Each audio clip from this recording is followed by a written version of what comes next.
Here, what's going on, people? Welcome to Throwdown episode 299. I'm your host, Tony Polanco, and tonight I'm joined by Emilio Lopez. What's up, people? What's up with all this interruption shit? I almost missed the intro, son. It's fucking crazy. Carlos Romero. Yo. Mr. Brett Murdoch. What's up, people? Adam Vale. Call of Duty. And Brian Manjoma. What up? Brett, man, what is going on in your background today, man? Oh, I'm sorry. I keep forgetting.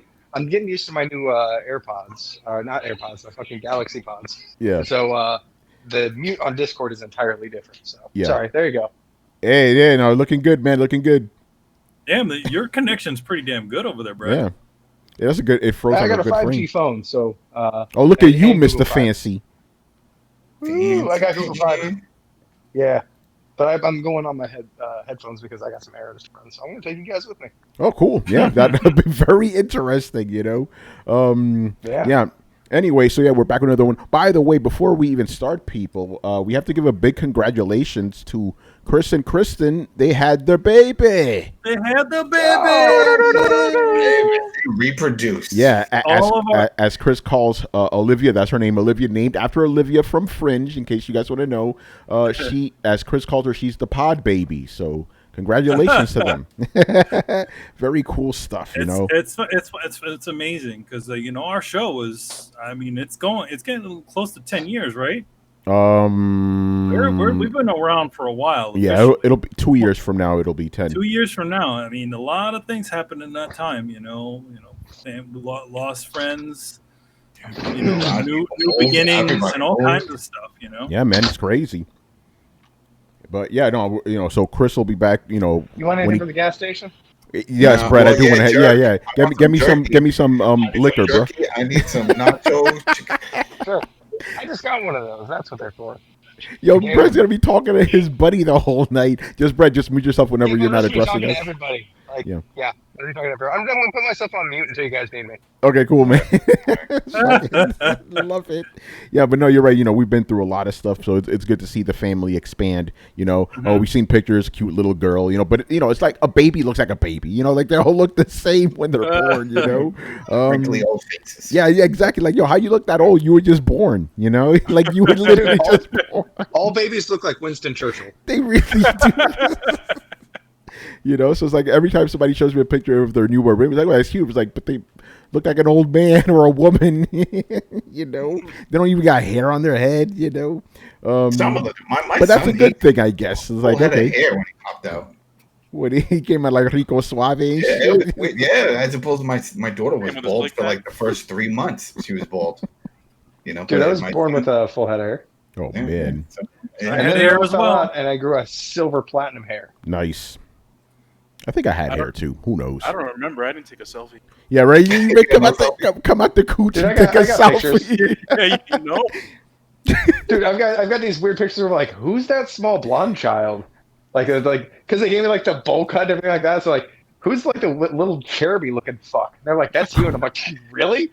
Yeah, I say 3 months. I was a blonde head for a long time, and then it just got darker. But I was surprised when I look at those old pictures. I'm like, that's me.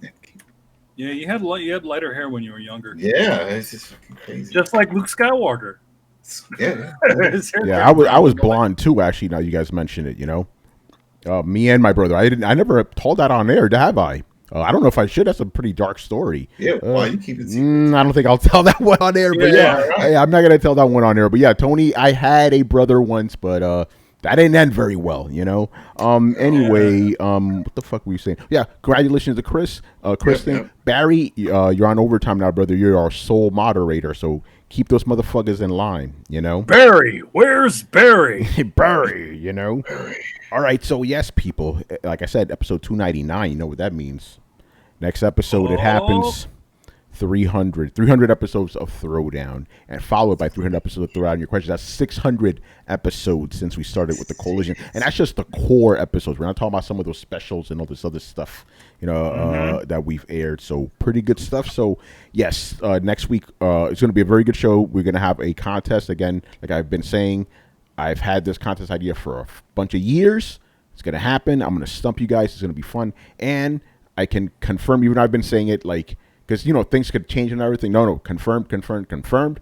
We will have Mr. Paris Lee from Gamertag Radio as our interview guest. That's going to be a lot of fun. It's been a minute. It has been a long time. Yeah, he has been on Throwdown before. Yeah, I mean, let's see. Jeez, we had him and Khalif. And Cicero. Like, they were all there. Cicero all on. Oh, and Hip Hop Gamer. Yeah, it was. The family, man. I am not going to get into that right now, though. We got to have, we do need to get Hip Hop Gamer on because he called me and Paris out on Twitter.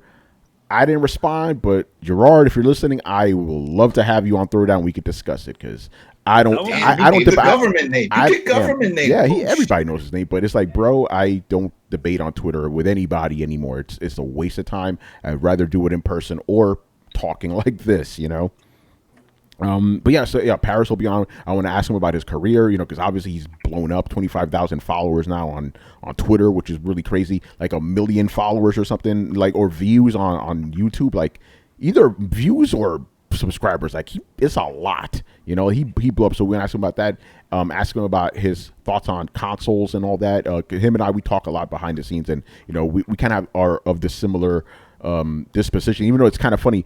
Both him and I are being called Xbots now, which is hilarious. Me, look at my fucking hat. Like I'm an Xbot now. Well, I mean, he's on a podcast called Gamer Tag Radio. Obviously, you would call that him. No, but here's the thing: he was called before this year. He was called the Pony. He was the pony of the because he was very critical of Xbox. He told Aaron Greenberg to his face, "You guys messed up the launch of the Xbox One." To his face. He said the Kinect was a horrible idea. And a lot of Xbox fans didn't like that. But now the tables have turned. Come on. Like, you got I'm glad that he actually said it to Aaron about it because it's like, yeah, it was a bad idea. And come on, it was. And there's reason why. And there's a reason why you don't see a Kinect connected to the new Xboxes. There's a reason why there's not a Connectimals too. Yeah, man, that's my favorite franchise. What the fuck, man? The greatest franchise of all times. They went all in with that tech, and that was a mistake. They should have just went with the original plan, which just to have 2 SKUs for the console. It's going to have one that had to connect and one didn't have to connect. Probably would have did a lot better because then people would have just gone based off of the sales. They're right. A lot of people aren't buying this shit bundled with the Connect. Let's kill that. But no, they didn't. They went all in and they fucked them. Think about it like this, right? Like, if both of those consoles came out at 400, we would have had a real war at the beginning of this generation. Mm-hmm. That's what everybody thought. Sony won out the gate, just because of the price. Pricing's everything. But that's probably why we're seeing this big delay now. Oh yeah, because they're getting ready. They want that same shit to happen. It's nuts, man. Anyway, let's get into it. So yeah, we got a couple of things to talk about. Gamescom kicked off this week with Opening Night Live, I believe it was called Opening Night Live. Yeah. They showed off like it was 2 hours worth of games, and as we always went through down, we're gonna go down every single game they announced, man. So the first one that they kicked off with was Call of Duty. We're gonna get more into Call of Duty a bit later. Adam has some information for us. Specifically, Adam, I need a thorough breakdown of the pricing because I'm confused like a motherfucker. There's only 3. There's only 3. Anyway. What did you guys think of the trailer they showed? A lot of Ronald Reagan, in this trailer. Yeah. A lot of late 70s, early 80s haircuts going on, Well, there's some fun news with that. Uh-oh. Because what they did was, the Studio Raven and them behind the scenes on this, is that they took recently declassified information and meshed that together to make this story. So there is some facts, quote unquote, and then there's, just fiction linked into it. But yeah, you see Ronald Reagan, and it's from a lot of the stuff that was recently declassified and things that happened during that era. And so they made their own story, or they put pieces together. It's like, all right, we see this piece connects to this piece. We don't see the third piece. We'll add the third piece. So that makes for a very interesting story right there. Yeah. So yeah, they showed Call of Duty, I mean, it's a Call of Duty game. I mean, it's interesting to see. Man, that I swear though, that main guy looks like fucking Solid Snake or Big Boss. Frank Wood. Okay, which one? Yeah, the guy with the headband and all that shit. Yeah. They keep on. He was in the other ones. Yep. He's been in all. This one. I know. Huh? Yeah, he was on the first one. Yeah, he does have a very Solid Snake vibe. It's like, come on. That's why when I saw it, I made the joke, kept you waiting, huh? But it was a period piece, because that's the thing, because it's based off of the original, so which is also from that time period, and then go through Vietnam and stuff, and that's what people wore, bandanas and shit, like Rambo. Yeah, well, I mean, yeah, he's literally wearing a period outfit, Yeah. like what Snake was wearing in the Metal Gear Solid 3. Like he was wearing the Fulton system on him, and he's got the headband, he's got the little, all the good stuff there. Can I interview Adam real quick? And it's not going to be about the price. Uh-oh. By the way, real quick, shout out to Criverson for subscribing. All right. Adam. Yo. So who's making this one? I always get it confused. This is not Infinity Ward. Infinity Ward is the one that just did the most recent one. This is Raven. And it's not Treyarch. And Raven and Treyarch, they teamed up on this one. Both of them teamed up for this one. So no one knows if this was... All right, so remember the Black Ops that came out and turned into Battle Royale, and they had said that there was a story and they had to scrap it and stuff like that. We don't know. This could have been that one. We just know it was an ambitious project. It was going to take a lot of time, money, blah, blah, blah. Couldn't happen. So they scrapped it. This could be it. This could be that. Well, maybe we'll find out as things progress, and then later on they start leaking information. Say, yeah. This is what we're working on. I know they didn't scrap it. They were 2 years in development. Remember, that was the whole thing. They already had 2 years with it, and they still weren't close to done, which is why they said, all right, no story for this one. And we wound up getting that Black Ops, just a Battle Royale.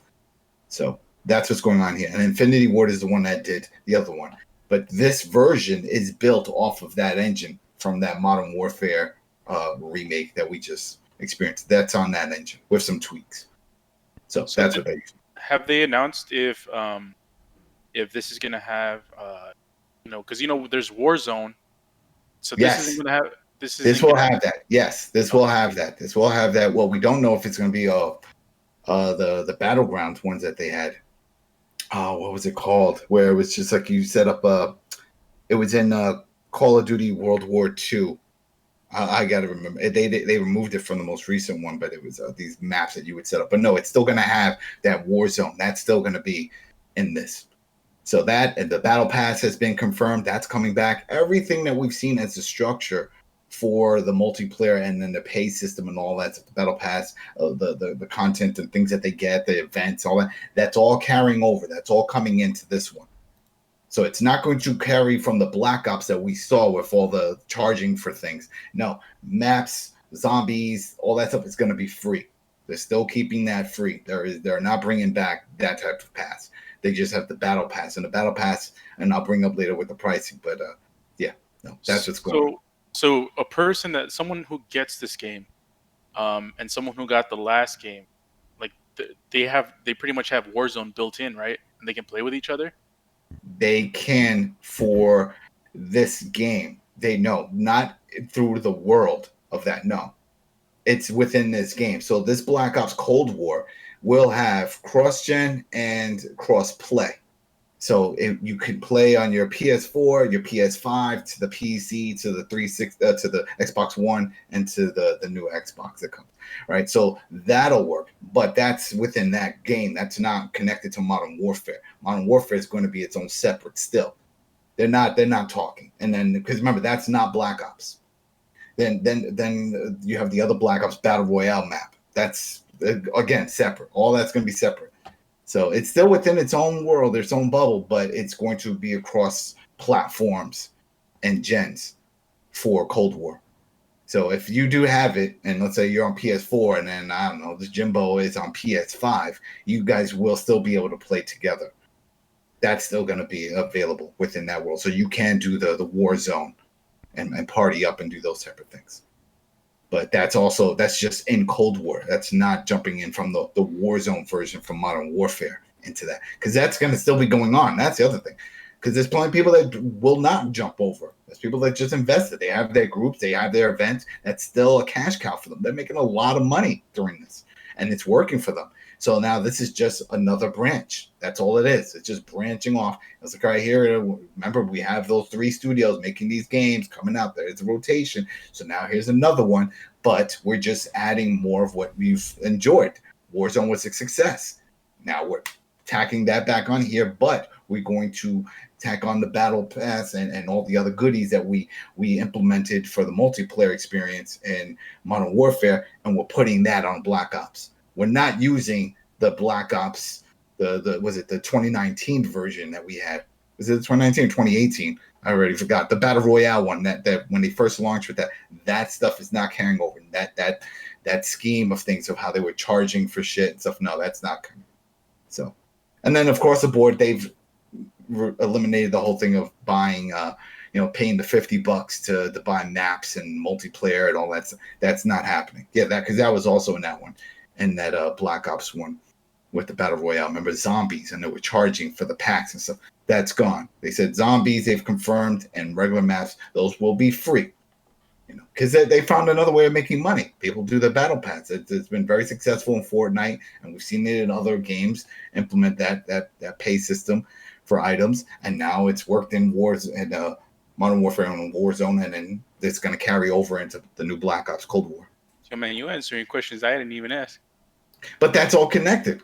You were just asking about if they can. Carlos didn't know what he was doing. No, but fucking, you may as well. I mean, Adam, just keep talking about Call of Duty. All right. So I mean, everything except the price. Go ahead. Everything except price. Go ahead. The price is we're quick. Just get it over with. It's only three. There's only three. Yeah. Just to cut the confusion. All right, fuck it. Let's just talk about Call of Duty then. That's Call of Duty.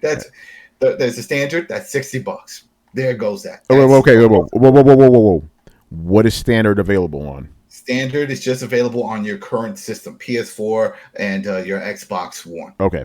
Right, and PC. Standard. Right, there goes that. Now, the $70 one, which is usually just an upgrade, with deluxe edition, right? We've seen those, right? But this has that addition of, it has a lot of little goodies that it gives you, but it does have the addition for the upgrade to next gen. So if you get this version currently, if you get this on your PS4 or your Xbox One, then that means when the PS5 version or the new Xbox Series X comes out, then it'll carry over. But I heard that this upgrade is not available on the Xbox One version. Is that correct? From what I've seen, this is still listed. Yeah, it still says it. Unless they tweak it, it's still listed as the same price on both of them for the Xbox One and PS4. So unless they change up the clarification, because remember, even if they say that bundled piece isn't there, that upgrade fee, it's still considered a deluxe.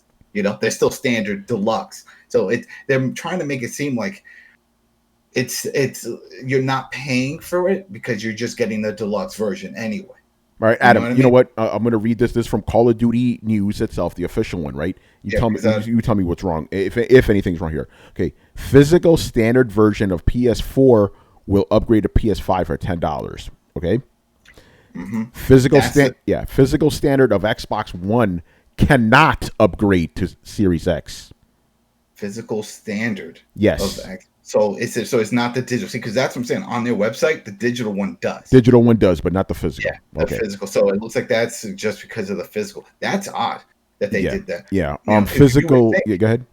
You would think that just like, because if they're adding this tack on $10, I'm assuming if it is a physical, same type of deal that if you put it in the system, it's like, hey, for $10 more, you'll get this other additional software or whatever to make it upgrade, play for the new system. And sort of like, remember back in the day when they charged $10 to play online? Yeah. Right, and it would just detect, and that was it. It was just a key. It was always detected. You would think that if you paid this $10, it would just load whatever additional parts of the game, or maybe just give you that whole version of the digital one on your hard drive, and then that's how to play.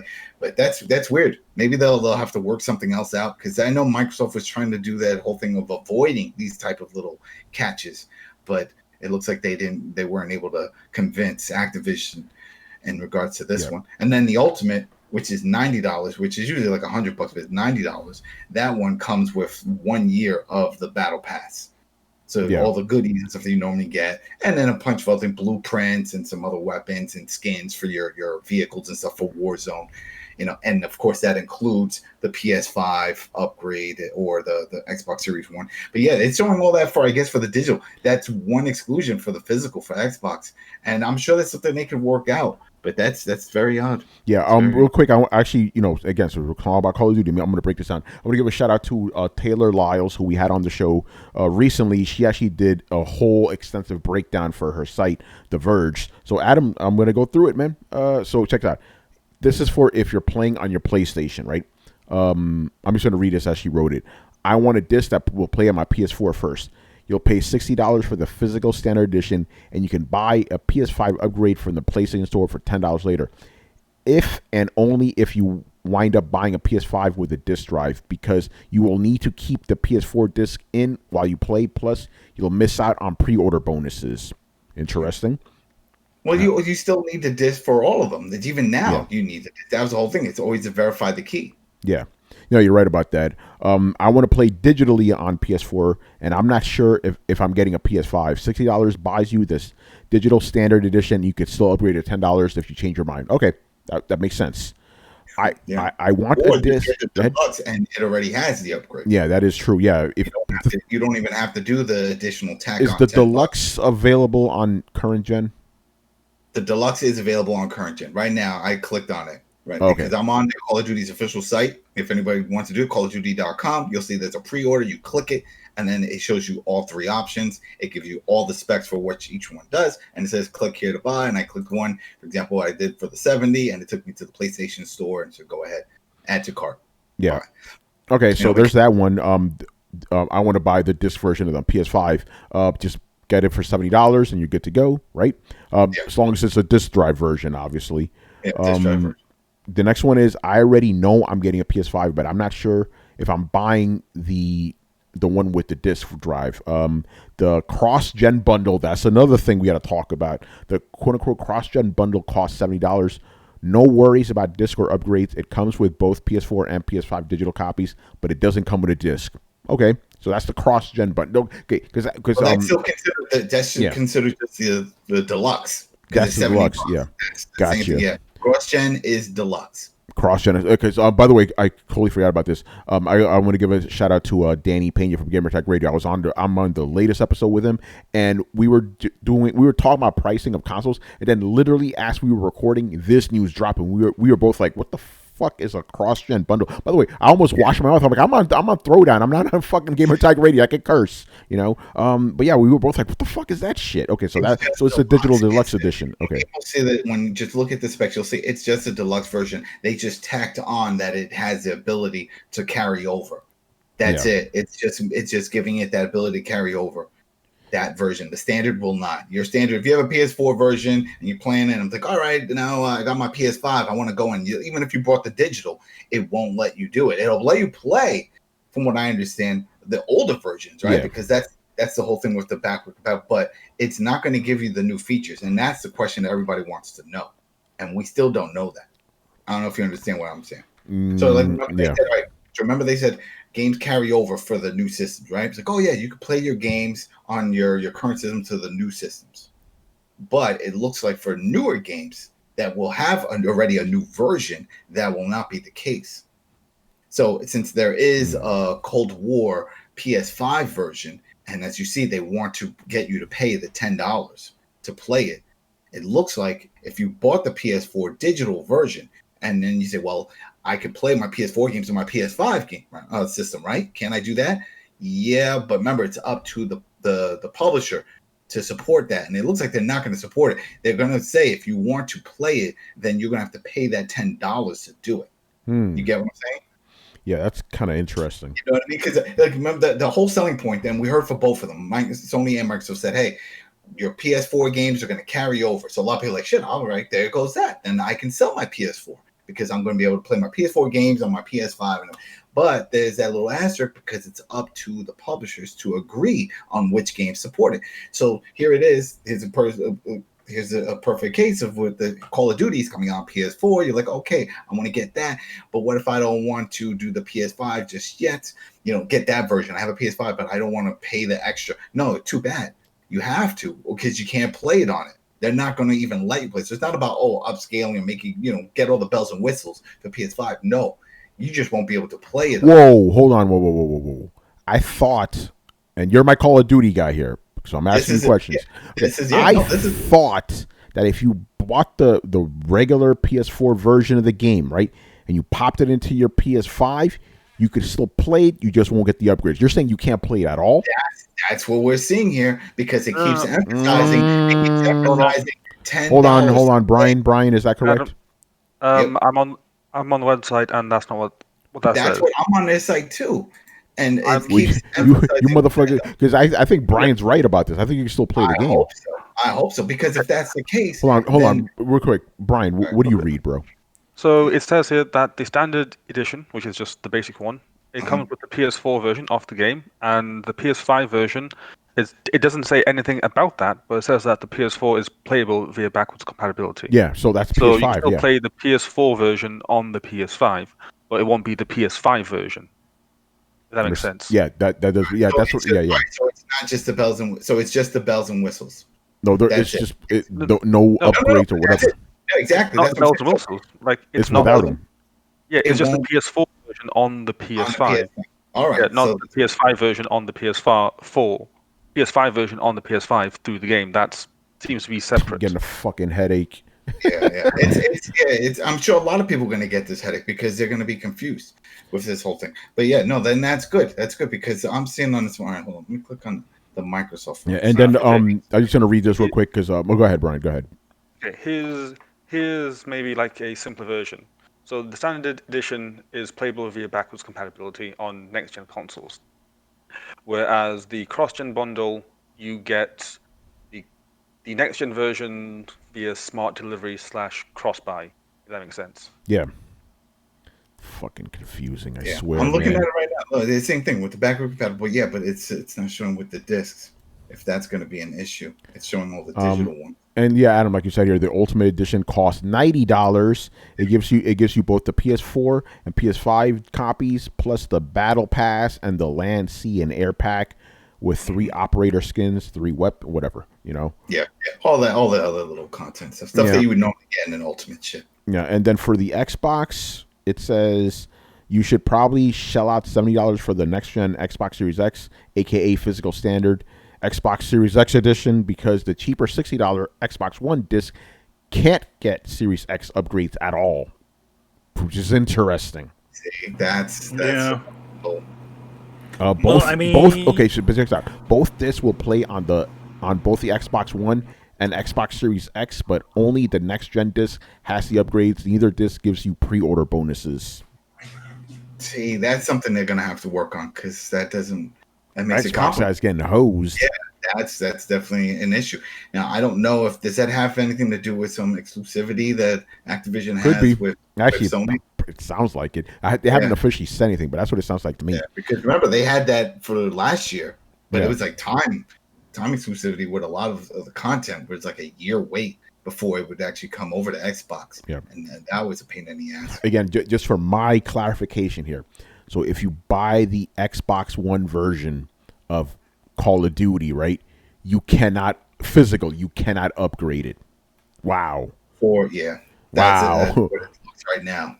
All right. Yeah. If you buy the digital one, you're good to go. $10. And that's where it's complicated. That and the fact that their deluxe version has that cross-gen bundle title, which makes things complicated, but it's basically just a lot of people that I know usually do just get the deluxe version because they get all the little goodies and skins and new weapons and stuff like that.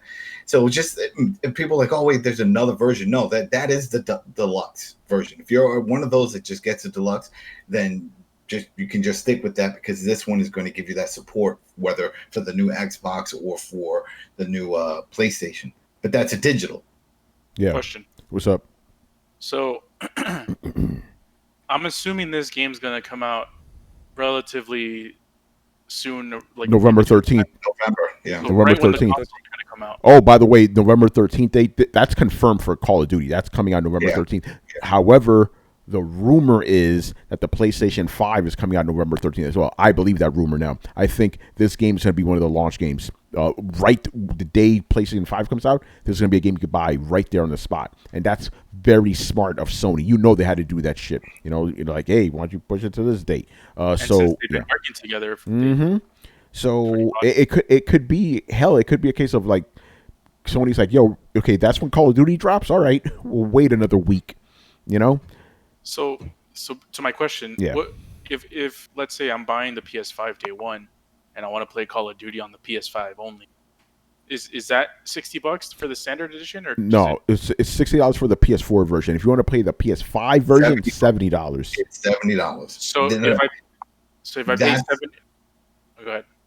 And that's where the other discussion popped up that people like, oh look, this is that 2K pricing. Is that 2K pricing? And unlike 2K, I don't see Activision backing off. Yeah, it was like get it up. People are like, no, it's not. It's no. What do you mean it's not? It's a legit. It's the same fucking thing. PS5 version is $69. Yeah, but it's a cross gen. No, but just like what Carlos' point is like, what if you're just getting that for PS5? No, it doesn't matter. You're paying $70.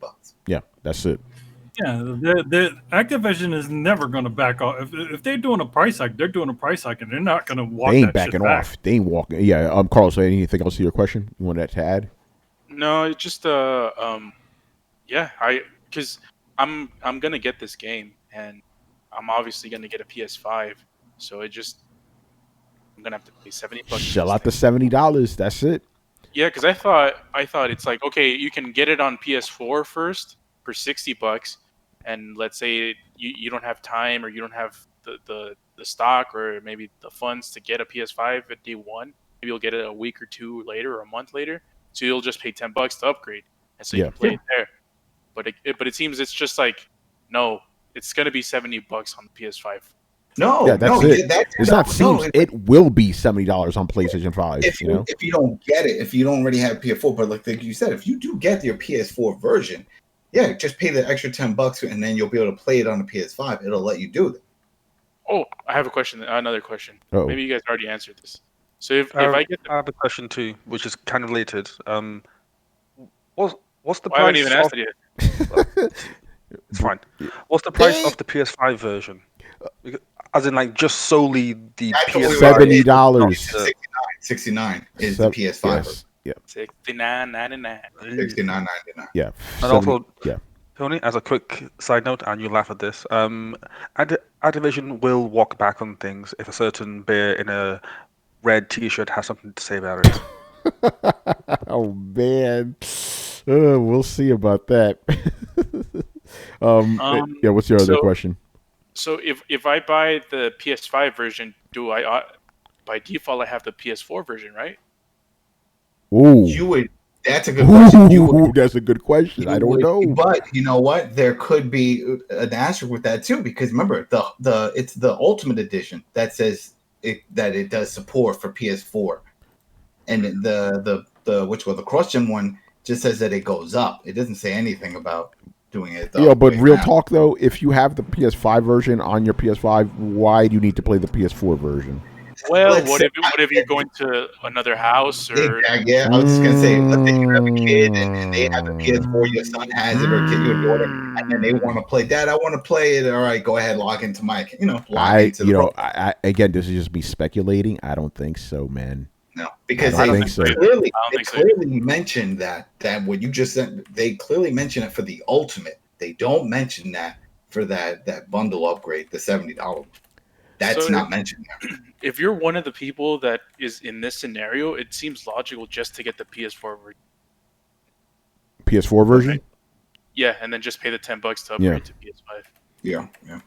And I'm sure a lot of people are going to do that. If like I said, it could be money reasons, it could be remember scarcity. Maybe they just can't even get that console just yet. So like, fuck it, I'll just get it now.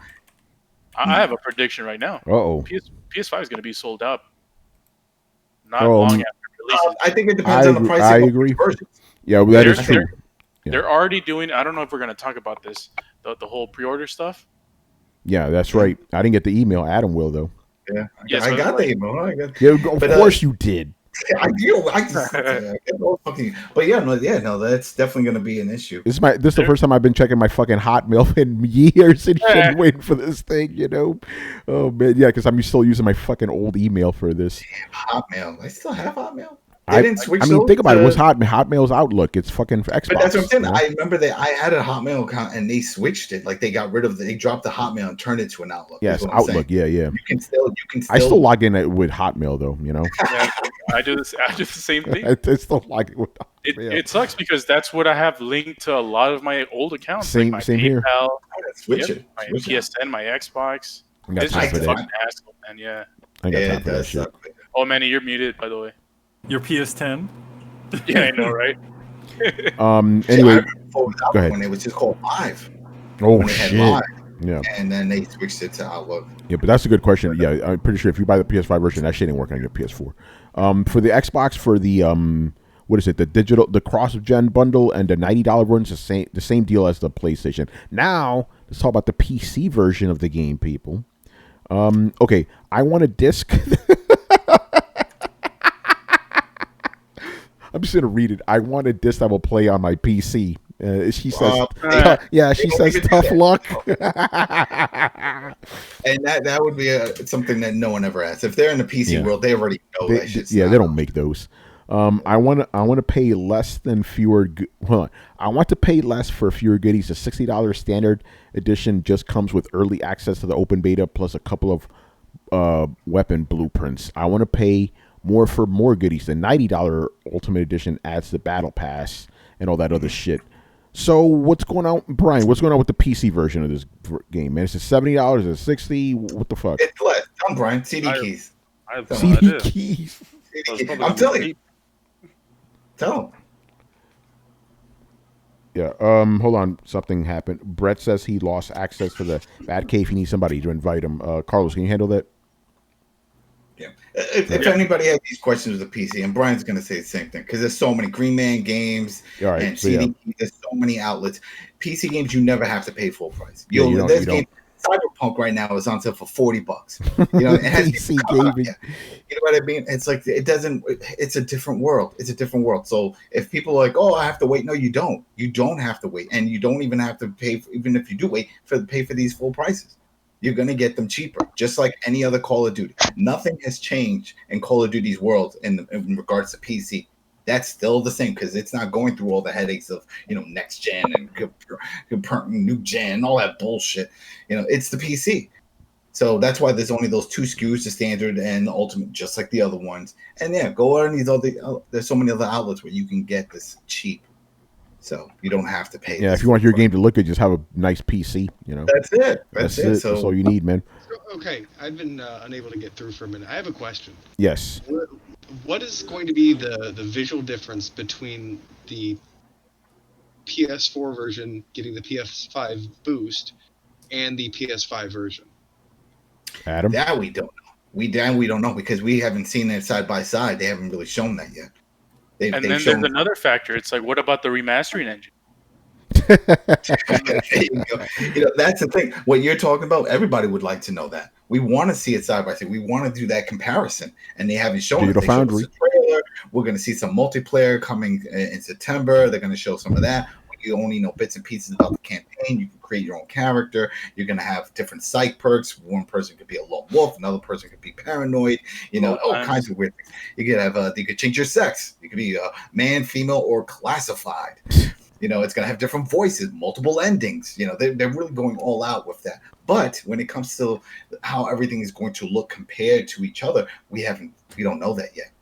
That we don't know. Because, we would like to know. What we want to know is if this really makes a difference with this whole SSD and with the load times. Is that what we're going to see? Is there going to be a big difference in the load? I want to see the side by side. And that's what I was hoping to hear from Gamescom, and that did not come out of Gamescom. So we don't know. We don't know. They still haven't gone down that road yet.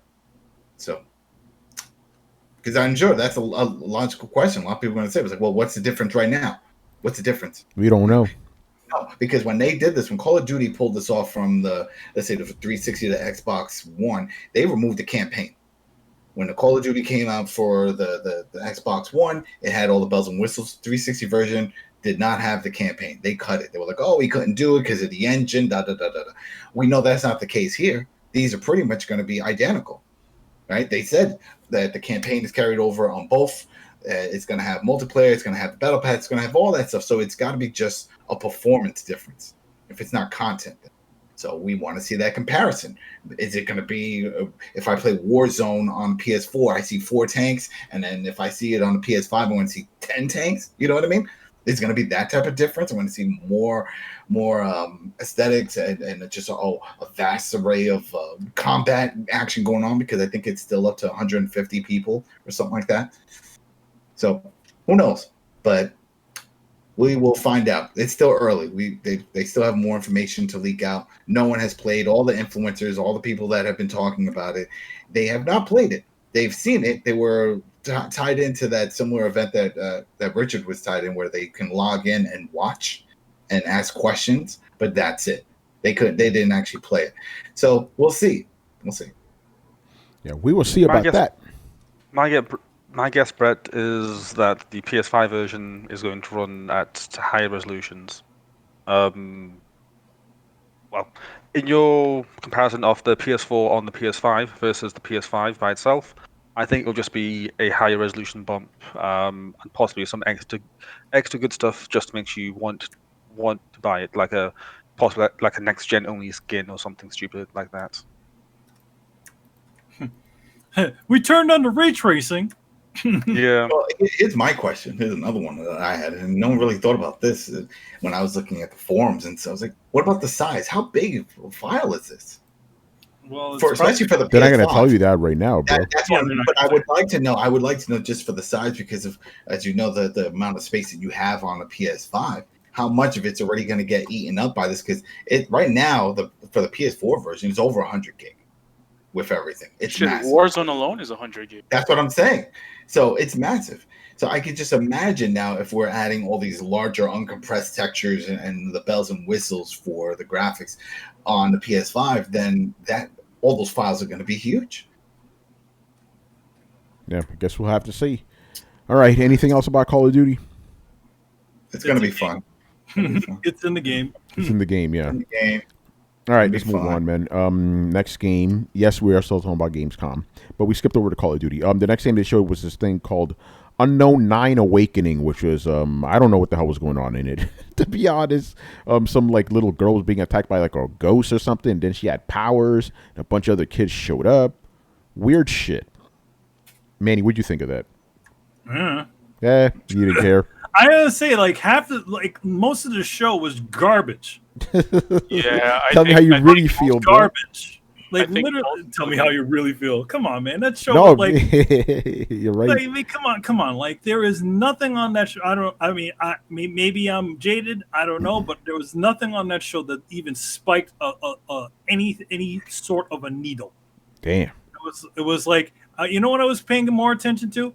Fucking Jeff Keighley had his crazy ass fucking stage there, and with the 3D objects that just started floating around in there. I'm like, hey, look at that! It's just like the Newsman. You know, that's what I was thinking. This just literally went through one ear and out the other. Man. So I don't know what this is. Yeah. Does anybody? Again, I just saw the trailer had no gameplay or nothing. It was just some I think it was like an Indian girl or something getting fucked up by some ghosts, and then she fucked them up. Yeah, I think it's like Manny mentioned, a lot of these games, like there's like DLCs, there's games that I've never heard of before that I didn't get, just got like CG trailers. It's like, man, all of it was like just a blur. There was this Mafia one where it's like, what the hell is this? Oh, they're doing the Mafia that got pushed constantly. I have that one. I'm waiting for it to unlock. That's got pushed to September now. It's the Mafia remaster game. I mean, it looks very nice. No, it's the remake. This one's a remake. It's a complicated launch. They did the Mafia 2 remaster. That was just making it pretty 4K. But this is Mafia 1 completely redone. They're using the Mafia 3 engine, and they redid everything. Everything's been returned. So that's the one that keeps getting pushed back. I mean, it looks very nice. The work that they did that. I mean, but granted, it's again, like we're talking about it, and it. You know, we've seen it. We've seen it over and over again. They keep showing us the trailers. They keep showing you the side by sides. But it's like, all right, do we need to see more? Not really. It's just trying to. I think at this point they're just trying to get that hype because they keep pushing the release date back. And remember, this trilogy pack that people can go buy, the 3-pack, that came out months ago. So people that did purchase that, they wound up getting Mafia 3 and 2, but 1 is obviously not unlocked. It's not even available to download, and it's because this keeps getting delayed. So now it's been pushed to September. I've never heard of anything like this, where it's literally Me neither. They released a remaster collection, and then the one of the games is waiting to unlock. Yeah, it's not even there. Yeah, it's very confusing. It's very confusing. I mean, it didn't even make more sense if it were the last game, but it's the first game. Mm-hmm. Yeah. Oh no! The thing is that they literally took the PlayStation 2 one and just totally redid the whole shit. Like it doesn't even look the same anymore. Oh, yeah, this man. this one is completely different. Brian? No, I guess that you haven't played Master Chief Collection on PC then. Piecemeal gaming, right? All right, man. They're like, hey, we figured out we got this one working. All right, send it out. All right. The next game they showed again. Manny just said a lot of these games just went under one after the other. Something called Bridge Constructor: The Walking Dead. What the fuck? Wasting my time. Bridge Constructor is a game. Walking Dead. It's a DLC. It's a skin or a thing. Yeah. Like what that? is it? Is that what it is? Is that what it? I didn't see it. So, Bridge Constructor it's a series. It's a bunch of games. It's its own franchise. But I guess The Walking Dead. I guess they probably put a skin sort of like The Escapist. Yeah. And how The Escapist did their own version with the Walking Dead skin on there. So I guess that's what they're doing. We're seeing a lot of these weird ones. I saw World of Tanks. They were advertising. It has one crossover with the WWE, and the wrestlers have tanks in it. I was like, what is this? But these are things that they're hyping up now. This is what we call half steps, or essentially these companies can't make a decent enough fucking game, so they do these little they jump on the coattails of a popular game like Fortnite, and make a little skin pack for them. Yeah, let me see. I'm looking this up now. Yeah. All right. While you do that, Man, are you referring to the Avengers? I'm referring to the Avengers. Yes. Yeah. We can talk about that real quick. There's a lot of bullshit about that game. Oh, well, I mean, the first thing I kind of I funnily pointed out, I'm like, okay, so they show you a little fun CG trailer, right? You see Iron Man and She-Hulk, and they all get zapped away by the Bifrost. Then fucking Dr. Doom shows up. And then, Thor's like, no, don't kill the Fortnite people. Galactus is coming, right? He points at Galactus, and Galactus is speeding toward the Fortnite planet. Number one, why the fuck is Dr. Doom there? Yeah, why would Thor bring him, Why would Thor bring, out of all, okay, you have Storm, you have this random ragtag group of I guess you want to call Avengers or Marvel guys, and then you have Dr. Doom. I'm like, why wouldn't you get the guy that actually defeated Galactus, Reed Richards? Oh, that's right, because Reed Richards is just the fucking mid-40s guy in a leotard. And Dr. Doom is a guy in a guy in a mask with a cool hood on. Yep. He's there because he looks cool. One thing that I find funny on Marvel Unlimited is basically their all-you-could-eat Marvel app. You could read all their comics and stuff. Now, you have to wait 6 months after a new issue releases, right, for you to, read the new comics, right? You know what I found tonight? The first issue of the Fortnite Marvel crossover. Tonight.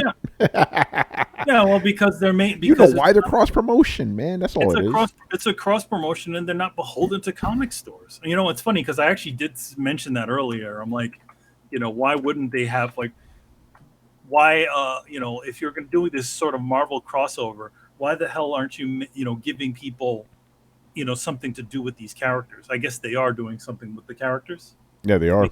Making little comics for them. Here's the thing: how easy is it to do this, though? Do you have if you got this Fortnite thing, right? Does it instantly you click one button and it instantly throws you over on Marvel Now, or do you have to go through the dumb process of making a fucking Marvel Now account and looking for the dumb thing rather than just clicking? It's probably going to be that. It's going to be stupid. That's what it is. That's the biggest problem, and this is the biggest problem I have with these cross promotions. When it comes to any of it, there's nothing that leads you back to the fucking comics, and the comics right now are not doing fucking well. You have all this other shit that's doing quite well. Why aren't you trying to push the comics as well? You have a fucking Avengers. You have a fucking Avengers movie in the theaters. I don't know. Give every single fucking person who walks into a goddamn theater a comic book. Come on, guys. This is not rocket science. But the thing is that because they make so much money doing these sorts of what do they call it? These cross promotions or making toys or making T-shirts. It's an IP. It's just IP and licensing, and they're not going to do any rollback to any of the other shit. As far as they're concerned, and I'm going to say this, they can just let the comics arm of Marvel just die and just keep all the characters, and that's the slow process of what this is. This is the slow process of what we're exactly what they're doing. They've done the same thing as Microsoft, where they just kind of checked out for a while. The editors at Marvel are like 24 fucking years old. Yeah. Like almost exclusively. Like you read through the roster of their fucking editors, you're like, Jesus Christ! Like when Marvel came out with Snowflake and Safe Space, that was the last straw. I was like, all right, I'm done. There's been too much bullshit in Marvel Comics. I've already abandoned ship for them. I think that I can't talk about the editorial team. I work with them, but no, I don't I expect think they're fine. I think they're fine. At least from me working with them standpoint. But as far as licensing and shit, it's a bunch of. It seems like Benny Hill. It's like a bunch of people just throwing a bunch of things in a different direction without any sort of marketing synergy, right? Yeah, it's so. It's sickening. They're not timeless anymore either. That's the problem. Like Spider-Man, timeless story. X-Men, timeless story. They're getting way into politics, which makes everything almost instantly dated. Funny side. All right, we're not going to get into comics right now. We're not going to get into comics. Funny side note. The writer of the current Thor comics actually is a follower on my Twitter, and I follow him. And I actually did mention like, hey, this actually makes no sense that Dr. Doom would be there. And he goes, I wrote it. I do what they told me. Yeah, Donnie Cates, right? Yeah, man, I said, dude, I am not coming down on you for that. Because you do what you need to do. That's just the way it is. Yeah, make your money, boo. Fortnite people say, "Oh, hey, Dr. Doom is cool. We really want to make a skin. Can you make him fit? Sure. Let's make him fit." Yeah. Oh, and go ahead, Adam. That Bridge Constructor, that's a tie-in, and that's its own game, and it's just within the Walking Dead universe. You're building bridges. There's zombies around and doing that whole thing. So it's just one of those. Oh, okay. Yeah. So all right. So with DLC, yay.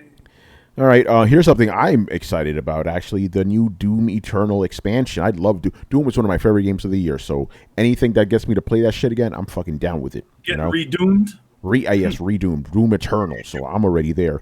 I don't see the release date. November 20th. Yeah. Oh, shit, October 20th. Give me that shit. What happened? Where's Quick, man? Where's the nail gun? I want the 9x nails gun. No, this ain't Quick. This is Doom, man. This is Doom. I know, but isn't it funny that they have a thing called QuakeCon? And that's where they do all these big announcements, but we don't get any. You don't get a DoomCon, Yeah, we don't get a DoomCon. All right, so that's cool. They got Doom Eternal. All right, next up. What's the big deal about this DLC? What does it do? Who is Satan showing up? What's going on? Yeah, because the thing is, I can't say without spoiling too much, but the game kind of left on a little bit of a cliffhanger. Of the main storyline. Yes. Let's just leave it at that. Wait, really? Come on, guys. It didn't leave on an Asura's Wrath type of fucking cliffhanger, but there was enough questions there that you're like, okay, and I'm down with it. Doom is fucking amazing. I mean, so you were satisfied with the ending, but yes. It left a little question mark. But yeah, no, it was like, hold on, what about that thing? Because I can't give away the ending. But okay, the main story of Doom Eternal was finished, but there's something else, backlore shit that you could. Okay. Again, I can't. I don't want to spoil it. It's a DLC. Who the fuck knows? DLC price? Yeah. Are they going to make it all confusing like the Call of Duty? That's what I'm saying. It doesn't seem like it. It's just like if you bought it on the system, you could buy it and you're good. Yeah. Yeah. Right. By the way, I think we're going to see more of that coming this generation. Oh, we're going to see a bunch of those things. Yeah. Can you imagine all the ones we haven't even heard yet that are going to announce that they have a PS5 or a new Xbox version and they're going to want that upgrade price? And we're like, oh, $10 here. I wouldn't be surprised if we see something that throw a $20 in there. Yeah. So let me ask. So they'll sell you premium editions that can play on the PS5 for $10 more, and they're going to phase out the PS4 and not make games for it anymore. So now all games are going to cost $10 more after they're done. Yes, Well, that's how it's they weird. get you. That's how they get you, Brett. It's weird because not everybody's adhering to this. No. Yeah, so Yeah. like CD Projekt Red Everybody's said, "Oh just fuck snoring. that," you know. Yeah. CD Projekt Red is like, "Oh no, we're not charging any more for Cyberpunk." So it's like, because okay. those are awesome guys. Mm-hmm. And then I think what was it? EA did say it too. They said that It was 2K. timed. It was 2K. They backed out of it. They backed down from the 70 to they went back to 60. And then EA said that they were it was a timed thing. It was like for 2 years, and then after that, then there would be like a fee and this whole thing. But we'll see. It's going to get complicated, like you said. You know, not everybody's following. And you know what? I'm cool with that. Let everything be different. It shouldn't be $60 across the board. How many bad games did we see were not worth $60 fucking dollars? You know, and then there are some quality games that should be worth a little more. The Witcher should have been $70, $80 for what you're getting. You know, those type of things. I think people would be cool with that. Brian, I'm cool with that too. But Yeah. the thing I'm concerned about is them muddying the waters between what's a $60 game and what's a $70 game, because human nature and greed means that eventually they're all going to be 70. Oh, they will be. Right now, That's how everything turned into 60, because they used to be different prices, and then we're like, no, they're all fucking 60. yeah. So I think it only happened really once though. Like the Super Nintendo, wasn't it Super Nintendo era where they were still $50? Super Nintendo sometimes costs $70, you know, or more. I remember, Street Fighter 2. I remember seeing a Super Nintendo one for like $70. I was like, shit, Some games were even man. 80, you know. Damn, really? Yeah, Yeah. man. Because the thing is, some of them had like these specialized cartridges that had like special chips, so they charged you more. Well, that you know? that stuff was different. Those were like collector things. They came with a light gun, or they came with a blah blah blah. No, I mean No, like the actual no, game like, needed that. Just Like the game itself, the the game you game needed. required that. Yeah, Yeah, like they had extra chips inside of it. Yeah. like Donkey Yeah, I Kong. always You know, wasn't I that one of always them? Found that okay. Yeah. But yeah, no, it's $70. Get ready, people. That's gonna be standard next gen. They're You gonna know do they're it. going to do it, because then they're going to say, hey, but look, we did the jump. You got $60 over here. It only makes sense. Look at all the other things. They're going to try Thank to you, Barry. justify it. Virtual Racing on Sega Genesis was $100 because of that chip. You know. Okay. All right. So the next game. Oh, here we. By the way, EA loves doing this shit. They love showing off games with concept art. You know. Oh, by the way, ironically, I'm actually wearing a Dragon Age shirt. They showed. I can't even say footage, but they showed concept art of Dragon Age 4. It talked about the story a little bit. I think they showed some work in progress type of shit, but it was like this typical EA stuff, like a little documentary type of thing. You know, the developers talk about the game, all the things they want to do in it. How amazing their game that you've never seen is. Yeah, the game that's not even finished yet. You know, They got Amy Hennig to be in it, you know, and The then game she's they not would- going to direct it anymore, right? You know, pretty much like the Star Wars shit, like they do, right? This was the game that wasn't going to exist until their previous ones failed so hard. yeah, no. This is the game that they were like, "Yo, guys, we got Dragon Age. Don't worry," because after Anthem, they needed like to give people hope. Like, okay, we still got this. I'm telling you. Andromeda, and they got Anthem, and then they're like, "Oh shit, we need to make what do we got left in the pocket? Like, we got Dragon Age, but we said we were kind of done with that. Fuck it, dust it off." Yeah. Actually, they didn't say they were done with it. They said they were done with Mass Effect, but they only said that after Andromeda flop, you know? But I really do believe Brett, they literally just threw a logo out there for the reveal of Dragon Age. I think they were just like, guys, we're okay. We're okay. Yeah, but they You know? didn't even start making it until Yeah. after Anthem crashed so hard. They're like, "Shit, what are we gonna do next?" Mhm. Like, I'm convinced that this wasn't being developed alongside Anthem. No fucking way. And dude, the thing that they showed today, literally just concept art, is more proof of that. You know, like this game was probably started after Anthem flopped. You know, Yeah, they're just like, okay, so let's get the fan favorite out there. But you know, the bigger question about all of this stuff, you know, when they start resurrecting all these franchises again, is any of the people that made this thing that made this thing good even left no, there anymore? all the old Bioware guys, they're all gone. You know, Yeah, All gone. all gone. So what are we? So I mean, you know, maybe the biggest reason why, you know, Mass Effect Andromeda did so shitty is because whoever was left over didn't even know how to make a Mass Effect game anymore. yeah. Because they shoved the B team on it to put everybody on Anthem, which they thought was going to be a perpetual money machine. Mm-hmm. Like, Destiny or like Destiny. Yeah, and stuff Destiny like that. yeah, like Division. in Yeah. these games, they're like, we're gonna, instead of selling a game and making money only once, we're gonna sell a game and turn that into a continuous revenue stream. So we're gonna put all of our top people on this, and then Yeah, somebody we're gonna sell you a service game. yeah, exactly. And we're gonna put our best people on that. Somebody's like, well, what about Mass Effect? We got a B team for that. It's a fan favorite. People will love it. It's whatever. Just push it out. I'm firmly convinced that was the boardroom meeting. Like, get all of our best people on Anthem. The thing was shiny as hell. It was slick and it played smoothly.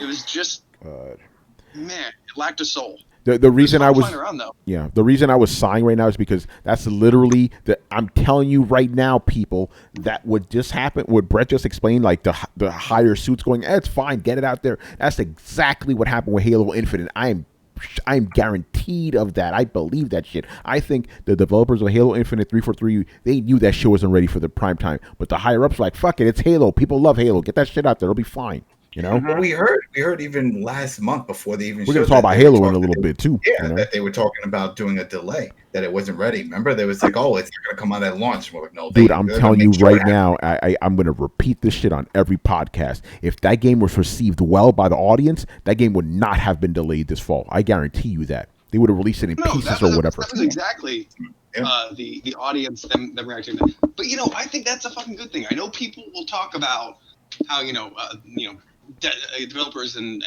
creators don't need to bow to the audience. 95% of the time, I agree with that. But when you're taking a sort of like kind of fan favorite and doing it injustice, people get really pissed off. Take Sonic, for example. And that is the time for the creators to be like, okay, we realize we've perverted a childhood memory that you love into some sort of abomination that you had this visceral gut hate for. That's our bad. Let's make it more like the stuff it was based on. And like if this game looked like even past Halos, like even if it just looked like a slightly shinier version of the last Halo, people wouldn't expect much. Like, it could look exactly the same. You can't feed people a fucking downgrade and expect them to like it. And I personally think it's great that we as a consumer base have so much passion and so much power. Like, yes, nobody, and you'll notice these things never happen. Like, you never see the gaming community rise up in visceral hatred of some new IP. No, they'll just let it fucking flounder and fail. Nobody gives a shit. The only time people get really passionate is when you fuck with something that they already love. So, I mean, in that instance, like, I don't mean to bring up the whole, like, should gamers be able to, push developers into things, but I like the fact that they do this. I like the fact that we as a community can stand up and have our voice heard and have people listen to us. They don't always do what we say, but at least they show some sort of understanding. Yeah, for sure. I think that that game needed to be delayed. That thing was not ready for prime time. It was undercooked.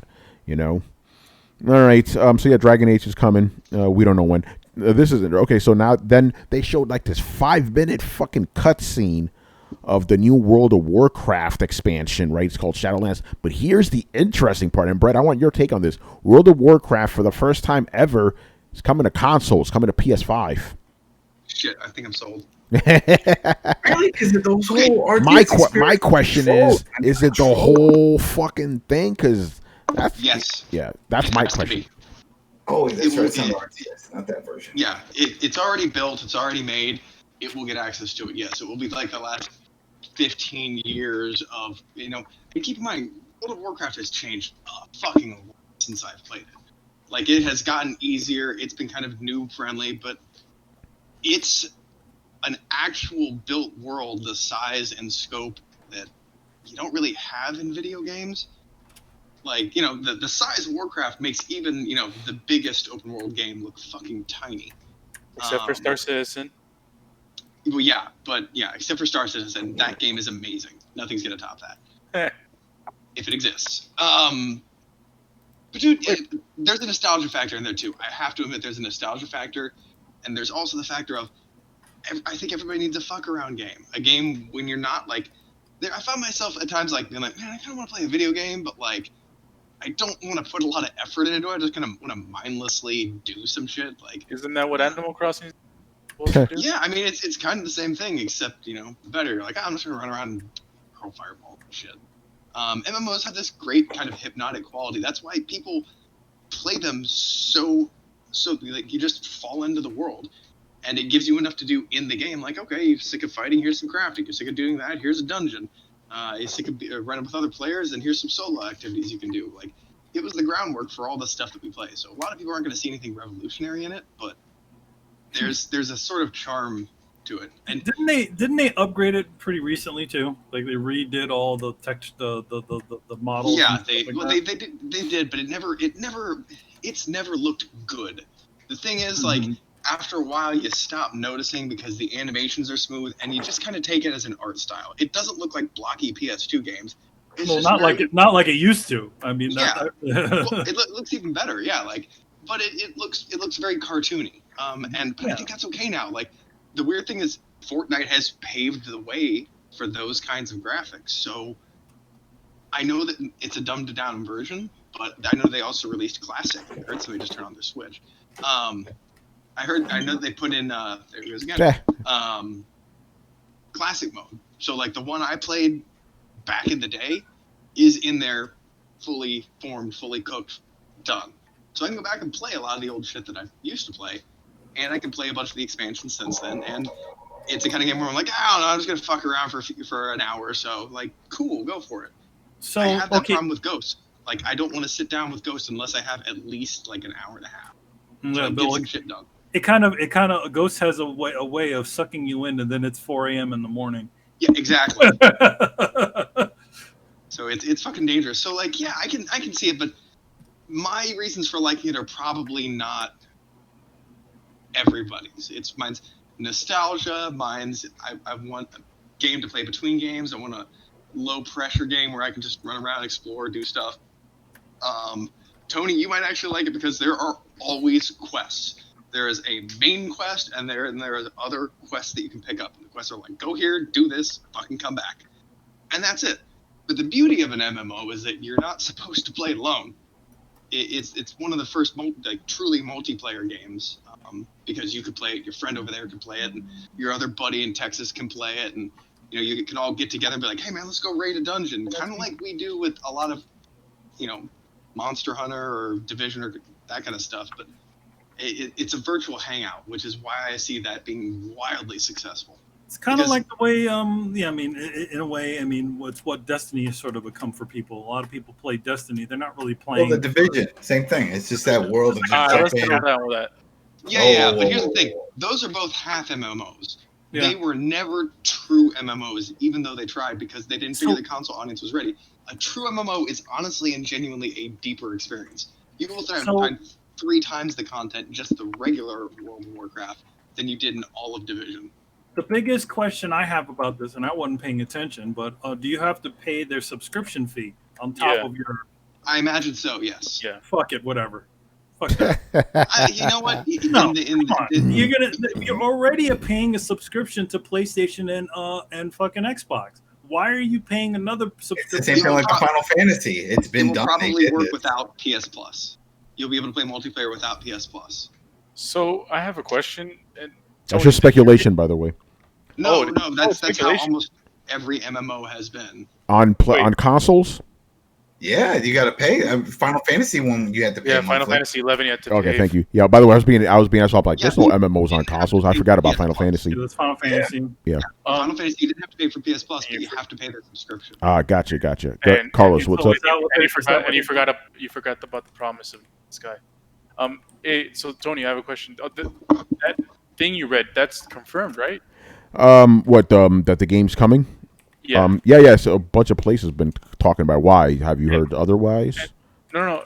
So you're only seeing PS5 because I think that's what you mentioned. Right? Oh, that's why I'm looking it up now because I'm like, is there an Xbox version? Because I'm not sure if there is. I would think that'd be the easiest one to make. It's already PC. Well, they're both PC now. Yeah, because I saw PS5, but I can't confirm Xbox. But I'm sure the reason why it is even on a console is because essentially both the PlayStation and the Xbox are literally gimped PCs. Yeah, they can handle the game. They can handle the game, and then it's like I'm sure it doesn't allow. They don't need to do a lot of work to get that thing to work. Stadia version. The Stadia version, right?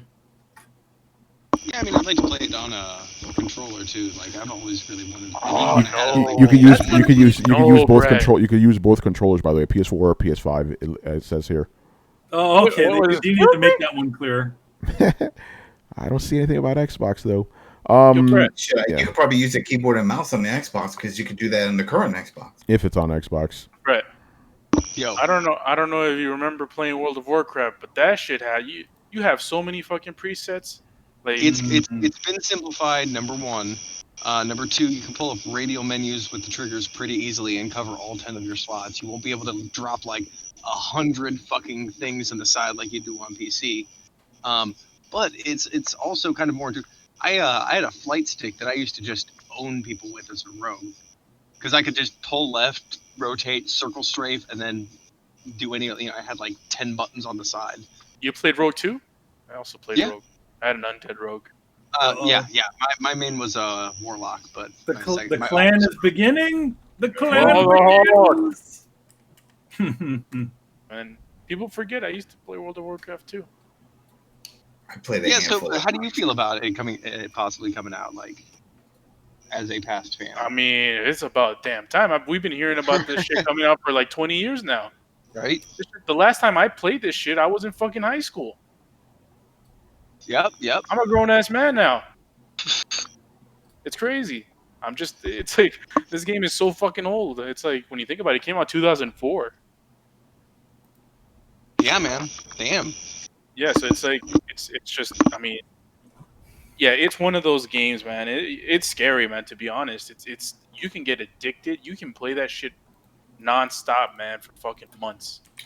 And just I that's all. didn't That's get your whole fucking the life. experience. My cousin tried to get me into it because my cousin Daniel, he was all about that game. I mean, it changed his life. He was rushing home to play it and doing all that stuff. Yeah. But he tried to get me into it, and I couldn't. It just didn't grab me. I was like, yeah, nah. Were you playing Horde? Because if you I play would- Alliance, that's the feeling you're gonna get. Just disgust and boredom and. I was just Just roaming hatred of around, yourself. collecting stuff, doing missions, talking to person. Hey, go to this cave, fight this thing, get this. I'm like, all right.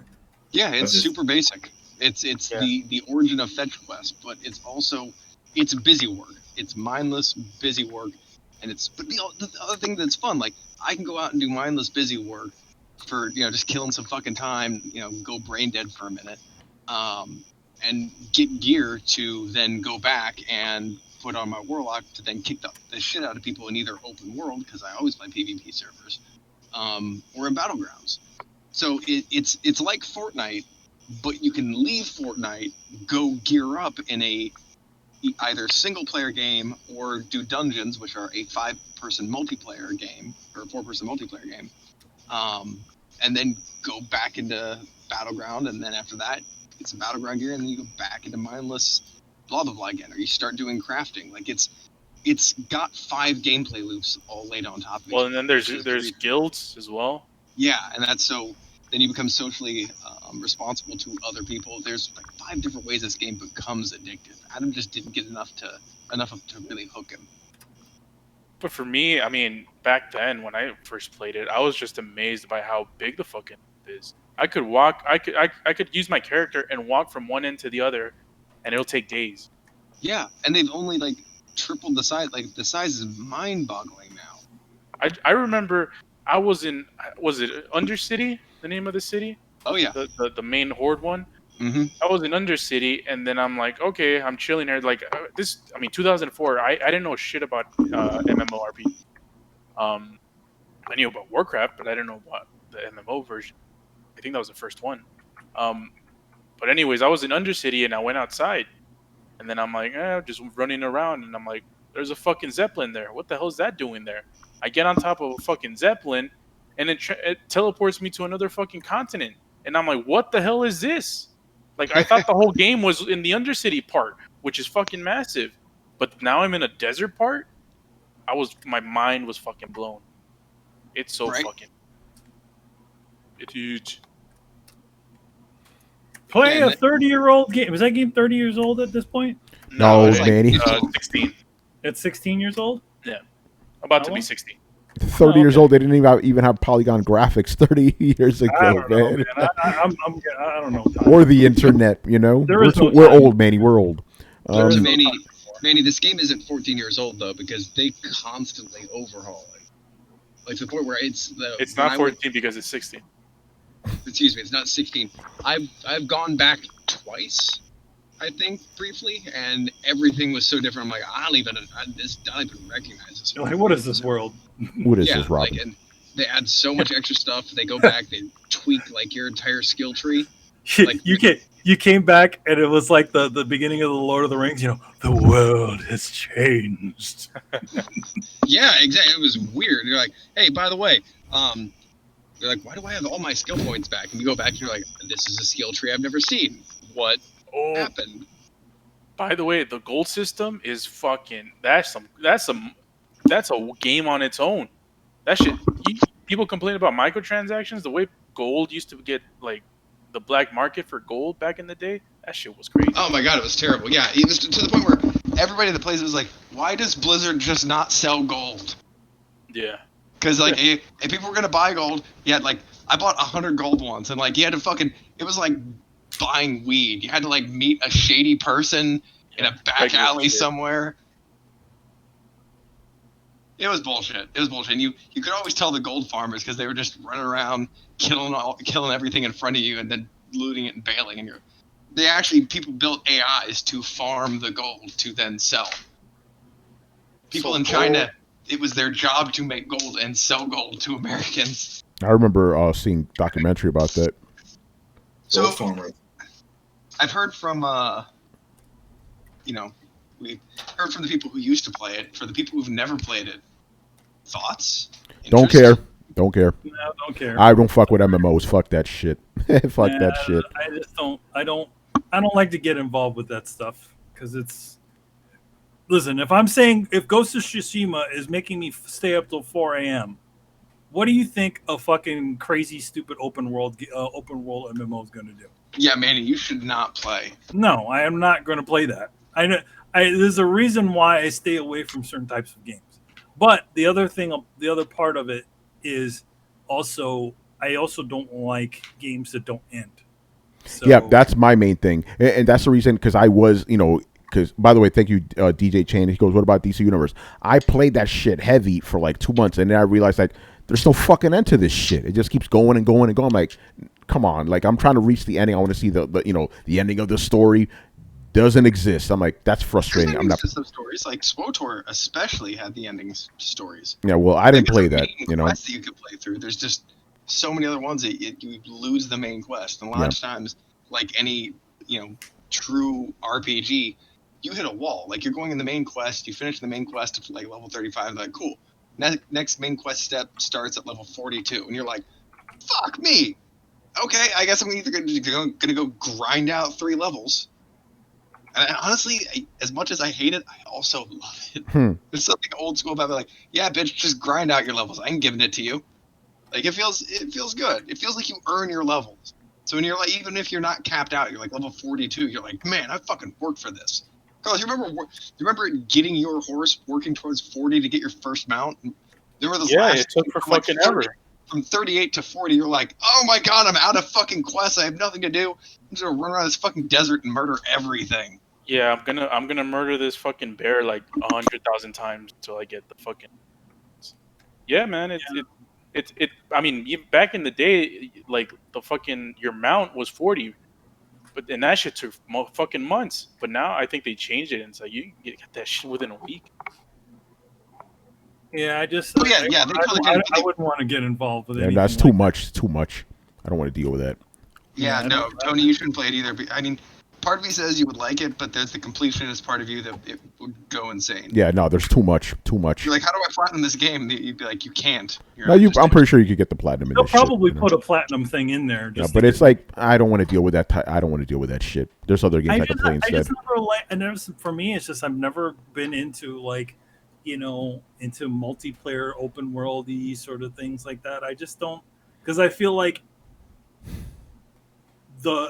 there's that disconnect with everybody else in the world where it's like, okay, I'm invested within this thing, but then you have a guy twirling around like an idiot in the corner. Pulls you out of it, yeah. It pulls Oh me yeah, out. no, there's not like a lot of immersion. No. You know, and that's the thing. It breaks into real life, and that's a good and a bad thing. Like, you know, I can't remember. I can't tell you how many times I've heard "For the Horde" back in the day. Like, you see somebody wearing a Horde T-shirt, you're like, "Fuck yeah, for the Horde!" I still to this day have an unreasonable hatred for Alliance players. I don't know why. People are like, I'm glad. I'm not surprised, and I'm glad Carlos said Undercity because fucking Horde. But like, somebody came in, they're like, "Yeah, I loved Warcraft. World of Warcraft. I played a dwarf." I'd be like, "Get the fuck out." Yo, man. One time, races? One time, this one dwarf was camping outside of Undercity, and he's not even supposed to be there. And he just started fucking killing me, man. Wouldn't let me go.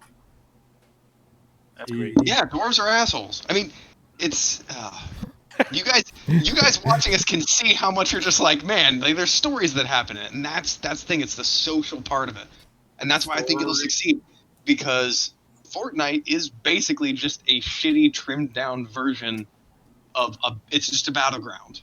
Well, yeah, that's all it really is. It's really it's the, you know, you get in and you get out. You can explore a little bit, but really the point of the game is not to explore. Really, it's really to more get you kind of sort of hooked on all the other portions of it.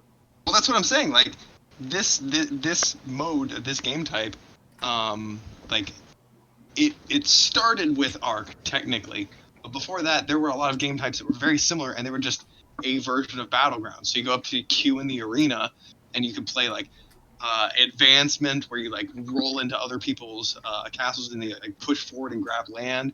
You can do just straight death matches. You can do, you know, capture the flag. There's like 5 different battleground modes, and you could also just fuck in the wild, which is my personal favorite. So you know, it's not just, you know, Fortnite is just one mode. You compare it to Warcraft, it's one mode in one part of a giant game. Like it's like saying, like, it's comparing a whole person to just a pinky finger. So yeah, I'm talking about Fortnite, but it is literally just one single game mode, and the rest of the game just never got made. And that's not speculation. That's because it was supposed to be a single-player building game, where tower defense game with waves of enemies and multiplayer. And oh, by the way, they came out with a battle royale game version because Arc did. And then the battle royale blew up, and they just didn't make the rest of the fucking game. Sure it was PUBG, by the way. What's that? It was PUBG. It was PUBG that was the. It wasn't Arc, bro. Dude, Arc battle royale came out before PUBG. Yes, it did, but that was PUBG is what popularized it. Understand? Fortnite wasn't inspired by Arc. They were inspired by PUBG's success. Maybe that's true. No, that is true. That is true. That is literally true. To the point where the PUBG people tried to sue Epic Games for stealing their mode. This happened. Well, yeah. PUBG was absolutely wrong on that. Yeah, well, they obviously were, but the thing is, you know, I'd be interested. Well, that's why they didn't win. That's why they didn't win. Yeah, exactly. Yeah, so it's not, you know, if Arc did it first, okay, but they didn't popularize it. PUBG did. You know, that's just how it is. I would argue that, and I would ask Brian to check the charts because motherfucker. We've been talking about this since forever. This isn't even like an arguing point. It's just a fact. You know, no. PUBG's would popularize it. Dude, you seem to think Arc is a small game. It was one of the most played games for like a year and a half. Brett, I'm not diminishing Arc. I'm telling you, what popularized Battle Royale as we know it today was PUBG. That's a fact. It wasn't Arc. We weren't doing episodes on Arc, changing the landscape of multiplayer. We were talking about PUBG. All right, I'm gonna check something. Oh, all right, man. I'm telling this motherfucker the Skies was like, nah, that shit don't check. Fuck that. I'm gonna check myself, you know. Yeah, okay. I kind of believe you can't say with absolute certainty that this inspired this. Yes, I can. Yes, I can. Because they sued him. Not because of that. Not because of that. PUBG blew up. Was the most popular game to the point where they literally put it on an Xbox the Xbox. And you're telling me, they did, This they was did that? before even the lawsuit it happened, Yes, bro. this Like happened. it was like that when PUBG came out, it blew the fuck up. Everybody was talking about it. Nobody was talking about fucking Ark, that their battle royale, you know. And then what happened? Fortnite was like, oh shit, let's just steal that, you know. Yeah, that's the thing that works. And then So that- ironically, now everybody thinks Fortnite is popularized. It's like, no, it was PUBG, man. it was You know? PUBG. Nobody cares about PUBG anymore. Yeah, you can check the But anyway, facts, we but should they're move there. Anyway, let's move on. We're talking about bullshit right now. Speaking about bullshit, some game called Little Nightmares. I don't know what the fuck that is. I mean, Little Nightmares has a following. It's a one of those Fortnite came out July 25th, 2017. I already know where this is going. I already March 23rd of 2017. Okay, Yeah. so you're saying it in Brett. that short a time it made that much of an impact? Yes, It did. yes, it did. And Fortnite did come out first. It wasn't a battle royale game. It was a fucking building game. You know. They And had that- a battle royale mode. Yes, no, that's okay. We're saying basically the same thing. Okay. Okay. Because Anyway, I'm yeah. saying Anyway. that, yeah. Go ahead. It was PUBG that popularized it. Let's just get that Yes, straight. that's what it is. All right. Manny, Little Nightmares. You were saying? Oh yeah, Little Nightmares is a they made the previous game. It's actually quite a interesting sort of game. It's sort of that sort of dark fantasy sort of platformer type of game. So the first one did pretty well, and it's got this really nice following. So they're just making the sequel. It's just more fucked up kid things. That's pretty much it. Sounds like something from a Sega Genesis game. No, it's like the idea where it's like this that you're playing this character and they have to traverse and platform to this sort of a pseudo 3D environment, and then there's also a deeper lore that is not fully told. Okay. That you kind of like that's told through a lot of visual storytelling. So it's a well done game. It's made by Namco, as I remember. Interesting. Yeah, that's one. It's an indie game, but it's also made by Namco. But it was part of that funky initiative that Namco did at one point, where they had there were sort of investing in smaller Western independent companies. So that is Yeah. Is Yeah. that where that fucking Dark Souls ripoff game came out of? Did it Which come out one of that is that? initiative? It was a Bandai Namco game. It was a Western game, right? And it was very much in the style of Dark Souls. So I was wondering, was it part of that initiative? might have, I can't tell you for sure, but it might have been part of that initiative. Yeah, we All I don't know. know is I'm that- just asking. I don't yeah, know. you're just speculation. All I know. I'm not is that speculating. I'm it- just asking a question. I honestly don't know. Yeah, I don't know.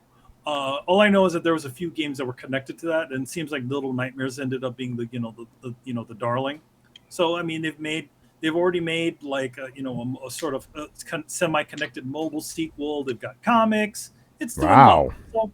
So, Pretty good for What? a franchise I never heard of. Or let's just be honest. I probably did hear it. I just fucking ignored it. You know. I mean, they even had a nice fun little bundle where you get the little like a one-to-one version of the character, and they did some good.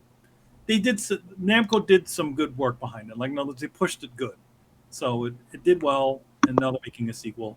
More, it looks like it's a co-op game, but I mean, I wanted to play Little Nightmares, but I'm not that interested in the game.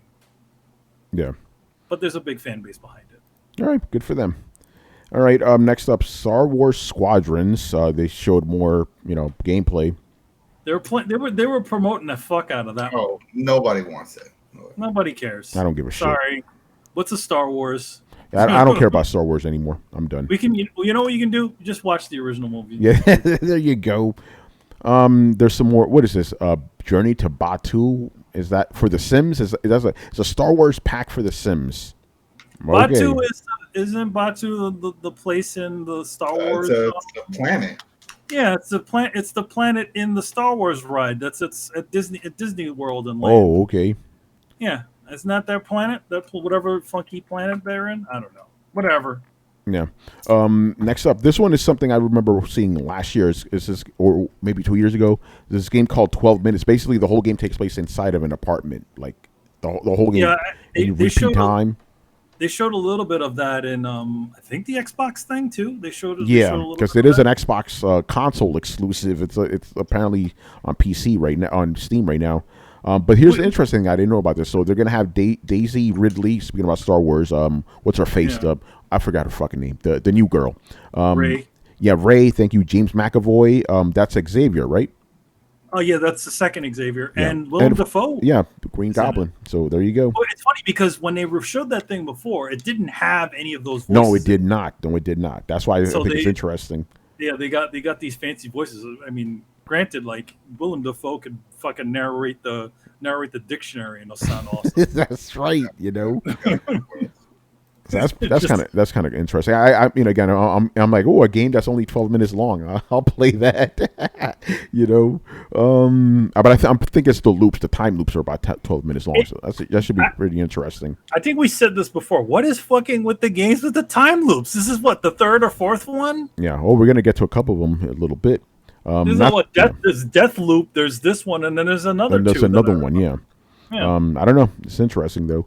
They're catching up to I that know why. game. They're catching up to that game you like, Brett.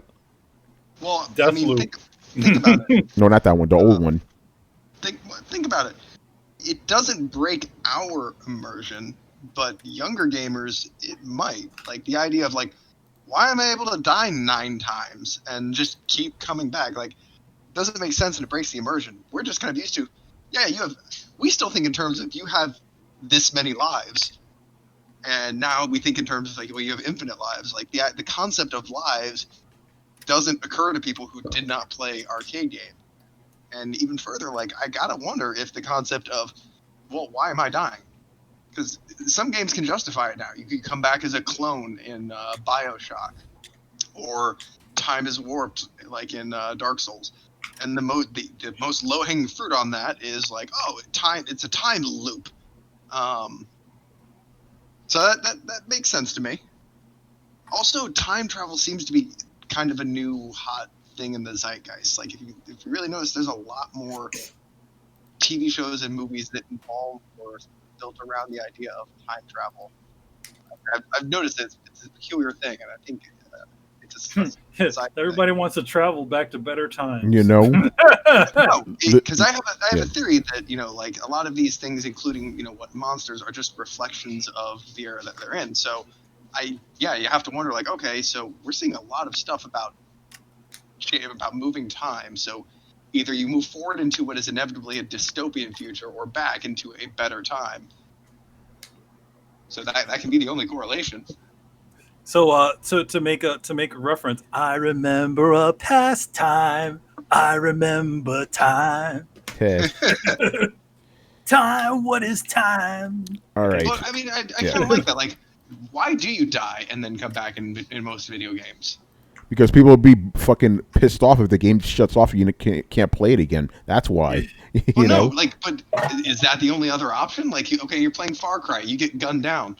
Why don't you wake up in a hospital and have a penalty of where you are? Like, even Some games have done that. Yeah, well, even wrapping back to Warcraft, like, yes, they can tether your soul back into a body, but when they do, you're weak for like 15 minutes. So, like, you can't just roll back out into the world and fucking die again. And each time you do, that number gets higher. You take a larger penalty. And we saw that Grand Theft Auto. Remember, you wake up and you're in the hospital. Yeah, and they steal your money, you know? Yeah, they take your money. And shit. You want to hear, funny side note on the Grand Theft Auto thing. Apparently, there's this one YouTuber who essentially said that because you can't officially die in a Grand Theft Auto game, that you're in a sort of hell. He goes into hell. I can believe that. In a world where he can never live or die, and all of his life is filled with crime and tragedy. Did you guys ever find the rich old lady in the street that had like $1 million on Oh, her? yeah. I remember her. I remember her. Oh, man. All right. Speaking about time. Go ahead, Brian. Brett, to answer your question. Oh, sorry. Was it Brett or Adam's question? Brett's question. Yeah. Games are soft, and they can't handle like being penalized for being shit at games. Yeah, that's where we get the constant infinite lives, but now that doesn't really fit in any kind of narrative. That's why we get people complaining that Dark Souls is too hard, and they should make an easy mode for it. Yeah, fuck I'm those sorry, guys. just become a better person at video games. It's not that hard, unless you're shit. Develop some skill, but I'm sorry, the truth hurts. It does, but there's a reason Get Good never went away. Even though people are like, dude, that's fucking. You'll see people complain about hearing Get Good, and then it'll click and they'll be like, oh, I just needed to get good. And they'll turn to the person on the left like, get good, motherfucker.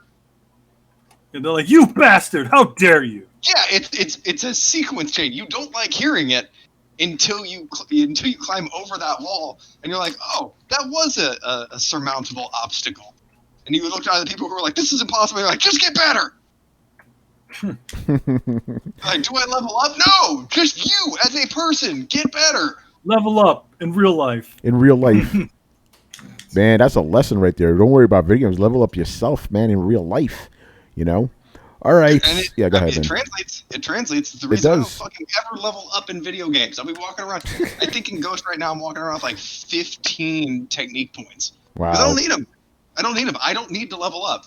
I like having the challenge. Yo, man, you get pretty beastly when you get fully ghosted.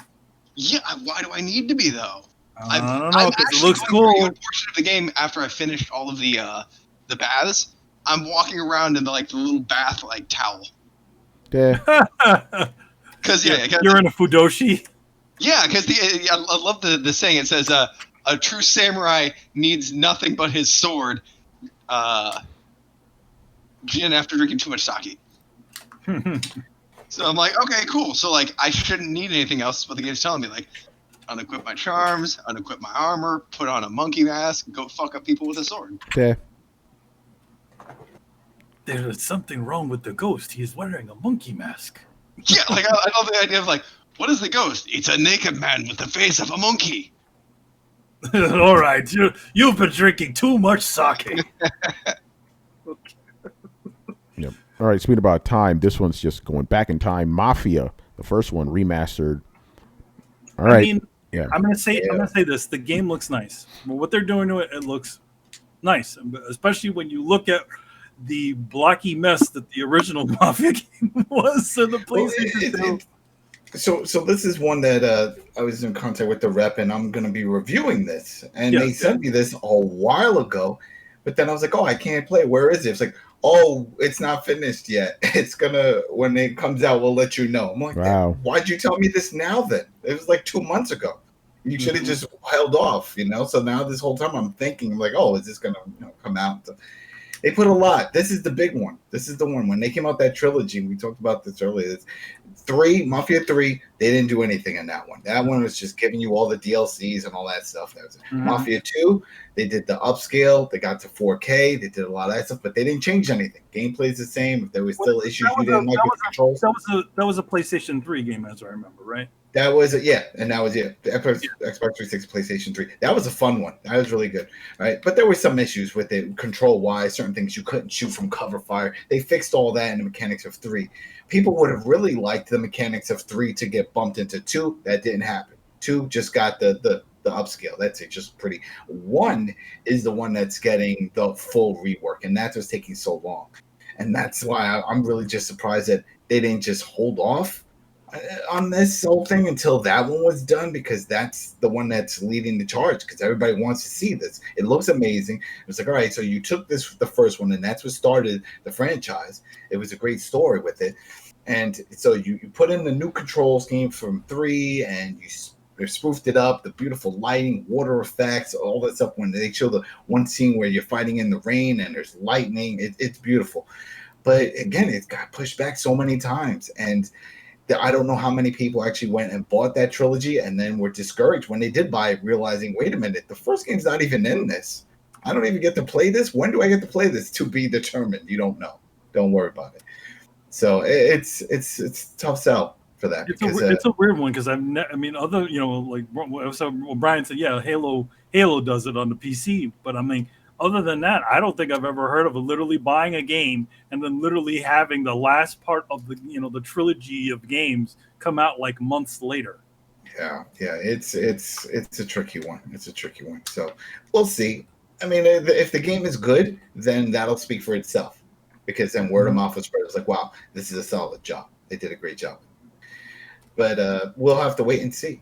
And yeah, so it was funny that they went into all of that, and I think it's set in stone now for the first week of September within that time frame. So that's You mean good next if week? yeah, next week. There you go. Right? Is it next week? Yeah. Yeah, next week, September. This month Yeah, flew it doesn't by. make Man. it. Yeah. Damn, crazy. this month flew by. That's when I predicted that the pre-order. I mean the announcements. date. Yep, console. Wait, when did I predict for next month? Yeah, for You the predicted end of this the month. week, Adam. Yeah, you The end of the predicted this month. week. You Don't- predicted don't- this week, let's brother. No, I did for the end of the month. Let's I did. settle down. Yeah, Is the this month is the end of over, the man.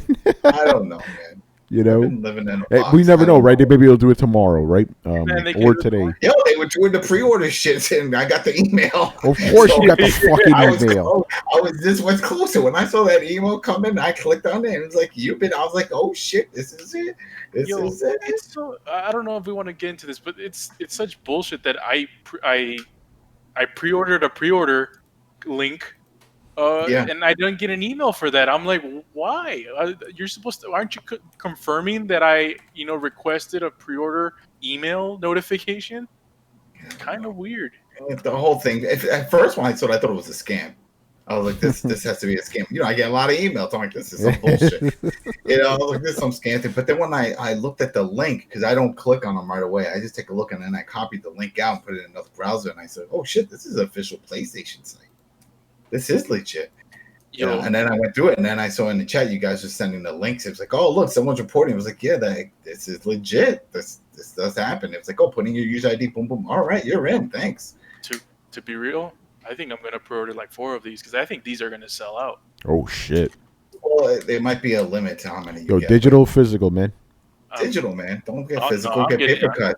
I'm getting the physical. All day physical. All day physical. All day physical, man. I learned. We all know physical dies. It dies a lot faster than digital. Yeah, but Content dies. I just don't want that. I have that horrible experience already. I have so many of my old consoles where the lens doesn't work, so I would have to replace it to play it. Yeah, but I mean, if your Blu-ray drive fails, then you'll just have a digital edition. Dude, See, there you go. I had that for my first one. Who is it? Tony might know. Who is it announced this week that they're going full digital and their boxes are now going to be having codes in them, even collector's editions? Whoa, who said that? I don't even know that. Yo, Damn. Brett, you just threw us all. No, but we did talk Wait, about that. whoa, whoa, whoa, whoa, whoa, whoa, whoa, whoa, whoa, whoa, whoa, whoa, whoa, hold on, Adam, chill.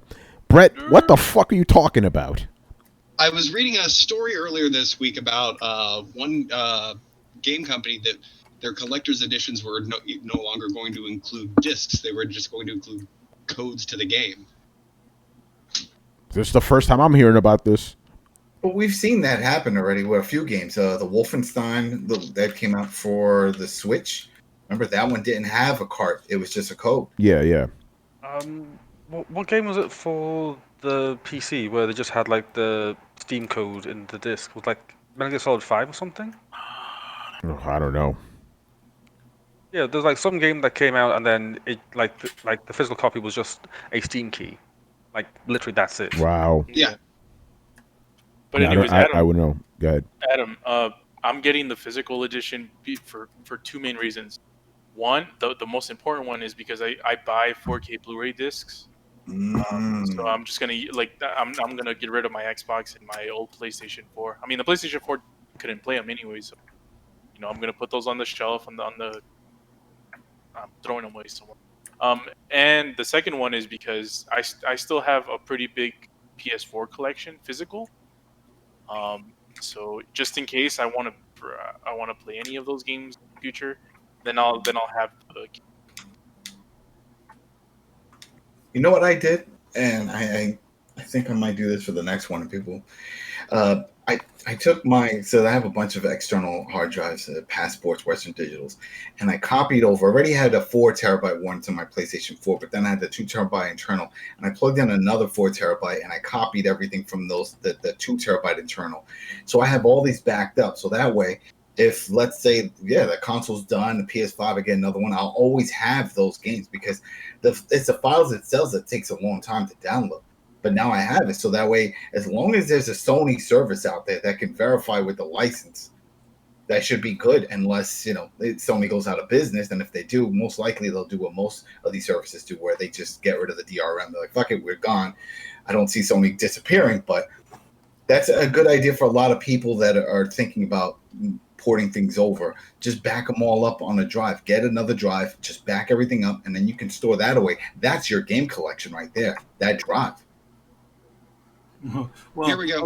Unless they don't make you jump through some hoops to get it to work. Yeah, Brett, what's the game? Ubisoft is no longer providing physical discs with Xbox collector's editions. Interesting. What's up with the Xbox Xbox? What the? We saw that before with that other game we just talked about. Wow, you heard it here first, people. Yeah, with Call of Duty, and then now here it is with Ubisoft. All PlayStation versions will remain unaffected. Oh shit! Well, I mean, to be honest, I mean, Excuse me? I'm gonna say this. What is Xbox going toward? What have we been talking about? Digital, over the yeah, years? yeah. No, Yeah, but That's it's- that's Yeah, their thing. Yeah, but hold But on. they're still this making affects- this. No, they're not. Anyone who purchases, for PlayStation they are, but anyone who purchases an Xbox Collector's Edition for a Ubisoft title, not just one, but any, will no longer receive physical discs. See, but that's the collector's edition. They're still making a standard disc. So they're what's making a so disc for different? the standard edition, but the collector's edition Yeah, won't why? have a physical disc. Weird. Why do that? I don't know if the regular versions are going to be physical discs. We don't know that. They could be going full digital. Well, they Save should the just. money. They would have I said sus- that. They would just. I suspect it's done because of the because the line in the sand has already been stricken, and Ubisoft is just like, okay, so if we're doing this shit through Game Pass and whatever, don't just do it through there. Okay. Fuck the Yeah. discs. The change will affect the company games, including Assassin's Creed Valhalla, Watch Dogs Legion, and Far Cry 6 will all have the same thing. But these games aren't going to come out day and date on Game Pass, are they? What's that? All of these Ubisoft games, they're not going to come in day and date on Game Pass. Probably not. Not day one. No, they're not. They're not on Game Yeah, Pass. that's what it The only is. games that come day one, for the most part, are first party games. There There's are gotta be- some third party games here and there. Don't get me wrong, but for the most part, it's Xbox games. Third parties that are come they- later.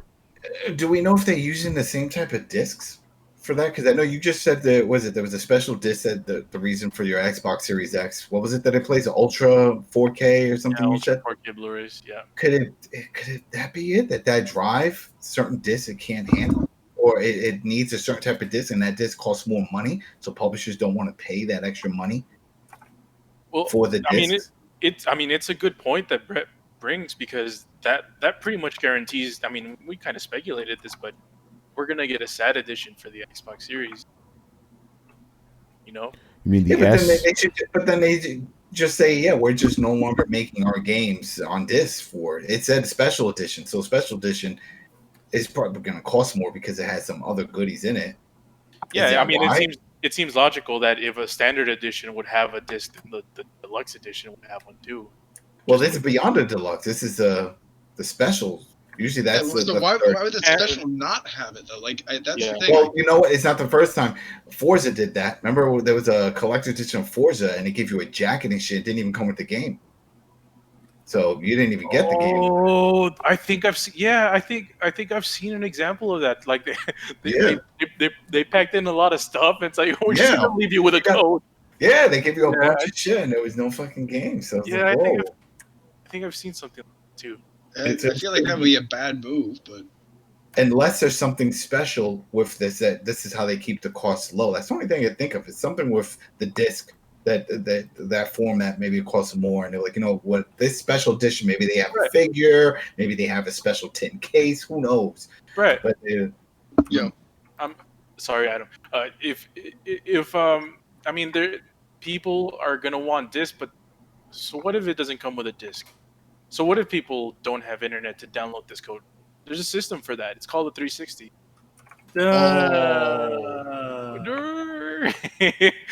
Sorry, I don't have to cut you off because I thought it was a pretty good joke. So what else do we have at Gamescom? What else we have announcements? Yeah, we also have this one confuses me. So it's called Lego Star Wars: The Skywalker Saga. My thing is, didn't I played this game like 20 years ago. Like literally all 6 Star Wars games that were Lego games. Is this a new version? Like I'm very confused by this. It is the new version because it's got the race stuff at the end. Oh, okay, so it is a new game. So, but are they and putting the obviously old she's games a in here? Skywalker now.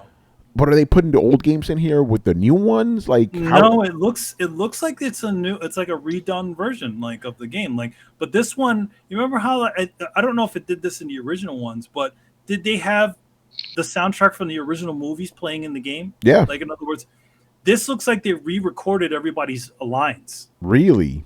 Yeah, like Oh, they have because the original one didn't even have voice acting.